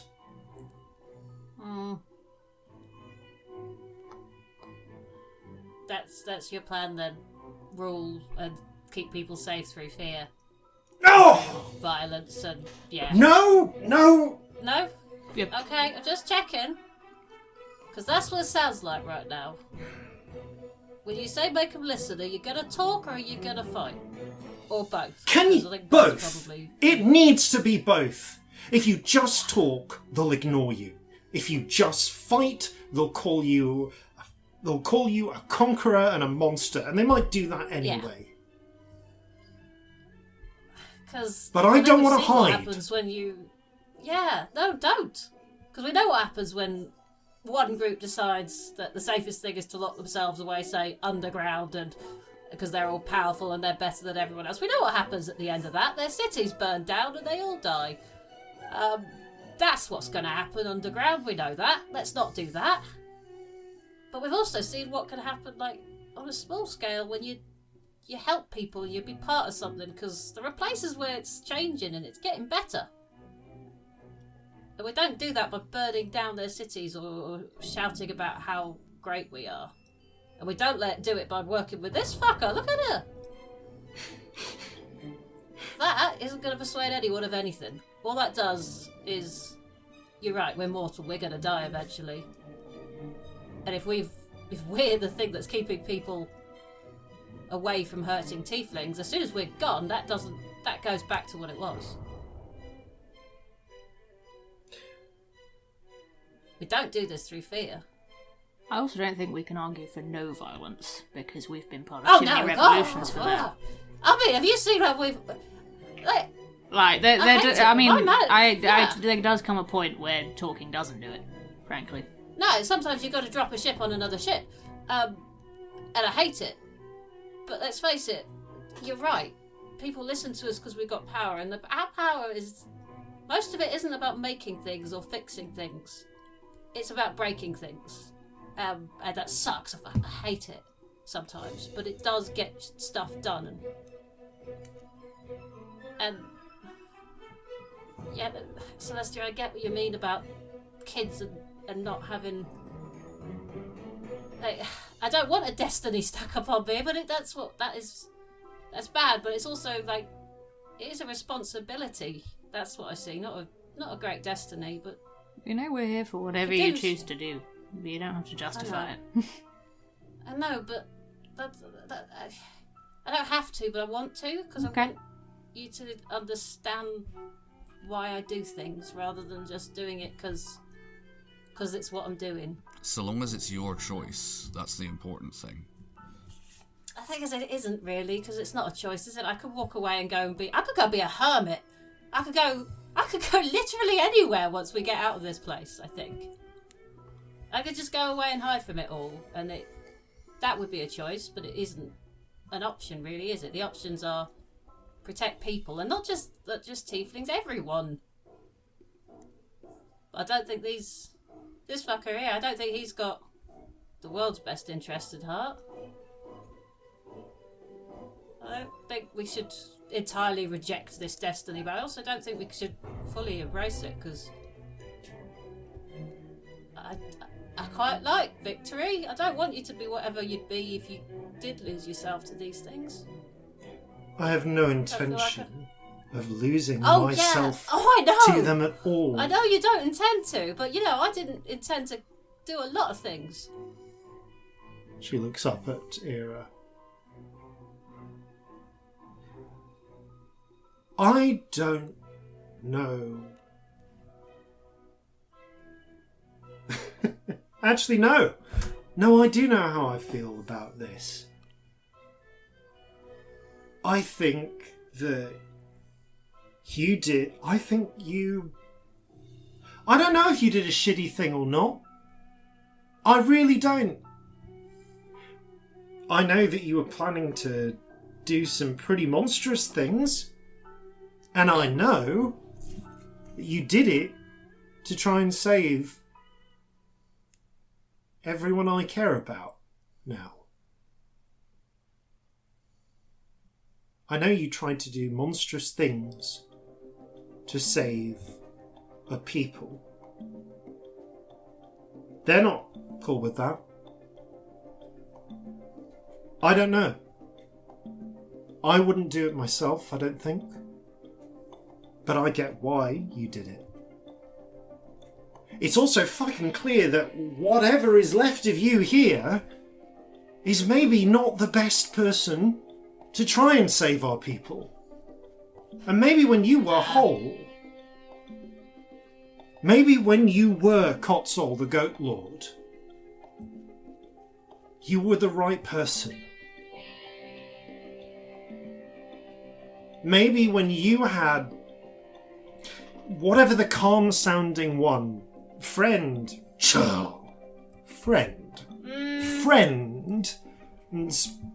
kindness and regret. We respect people's chosen names here. Maybe when you had that, or the snarky one's insight, or even just the calm, if weird fucking kindness that I get from time to time in the sleepy one. Also an oddly good memory, actually. Yeah, maybe just the fucking recall. Genuinely, one of the best memories. Yeah, maybe when you had all of that, you were a god worth looking up to. Yeah. Maybe. I think I'm with you on this one. But you know what? We're here. And regardless of whatever Scamp chooses to do, I am taking up this mission. I am ready to fight for our people. I'm ready to find a place and make a place where we can be safe, and I'm ready to do it right, and not as a fucking god, but I want to be someone who people can look up to. And yeah, sometimes that'll mean hard choices. But I'm kind of inclined to do with a lot more baby sacrifice than you. A lot less baby sacrifice. Wow, you need to work on the speeches. Really you can't fuck up like that if you're going to be somebody to look up to, my darling. It's fine, you're learning. You're still young. Twice the baby sacrifice for half the price. You know what? We're good with modifying memories and things, maybe. That's something we can learn as well. Maybe. Or a little bit of time skipping backwards. Just 5 seconds, maybe, or something. It was going so well. I was so proud of you. Please continue. You're doing so great. But yeah, you're right. We've got 3/7 of you here under our control. And we're another 2/7, basically, aren't we? And who fucking knows what's happened to Avar, or whatever you called that. What with the maps? Which, quite frankly, can we not trade Lux for that one? No offence, Lux. Actually, yeah, no, lots of offence, Lux. Fuck you. Thank you. The point is, because actually, I think we've got all the best bits already, apart from the maps which are missing. yeah, we've got all the best bits. So unless you Because all I'm seeing here, like this here, gesturing to the giant thing, this is just anger, right? That's what I'm getting. A lot of anger connected to nothing. And that's not helpful. Like, anger is so useful. I've got a lot of it right now. And I can see Victory. You've got so much. And it's useful. It's good. It's not a bad thing because it comes from something and it's working towards something. Whereas you've just got anger. And that doesn't do anything other than hurt. That's not useful, is it? What do you possibly have to offer any of us? The giant demonic form scratches his chin for a moment, raises one hand up towards his brow and taps it. Ready a spell. I'm not letting it go, I'm just going to ready one because I've We're got a so feeling. dead. What do I have? I have 6/7 of myself in one room and a machine. And he rips out the skull eye and flings it across the room. Everyone roll initiative. I did ready a spell. You did ready a spell. I did do that. Can I do it? You can I don't let us know go what I was at readying. the same moment. I hope you make a decision. Oh, God. Because you have until I finish describing what's happening. You see massive, as I the think. skull sails unerringly through the air and slams into Victory's eye. She lets out a scream. So, what was your released spell? And that's where we're going to leave it for tonight. This is Future Jason, by the way, and this episode ended up being 6 hours long, so we've decided to split it into 2 parts. Tune in next time for the start of the battle and the resolution of this conflict in the heart of the Soul Machine. Thank you all for listening. Thanks past us for playing. And farewell from all of us here at Flintlocks and Fireballs. Fair seas and natural 20s. A mirror shattered into parts. A soul that broke to 7 hearts. But here at last we can be one. And I will end what we've begun. So gather your muskets, gather your spears, we'll plunder the shores of Calcinea. No kraken, storm or spell we fear, so come and sail with us, my dear.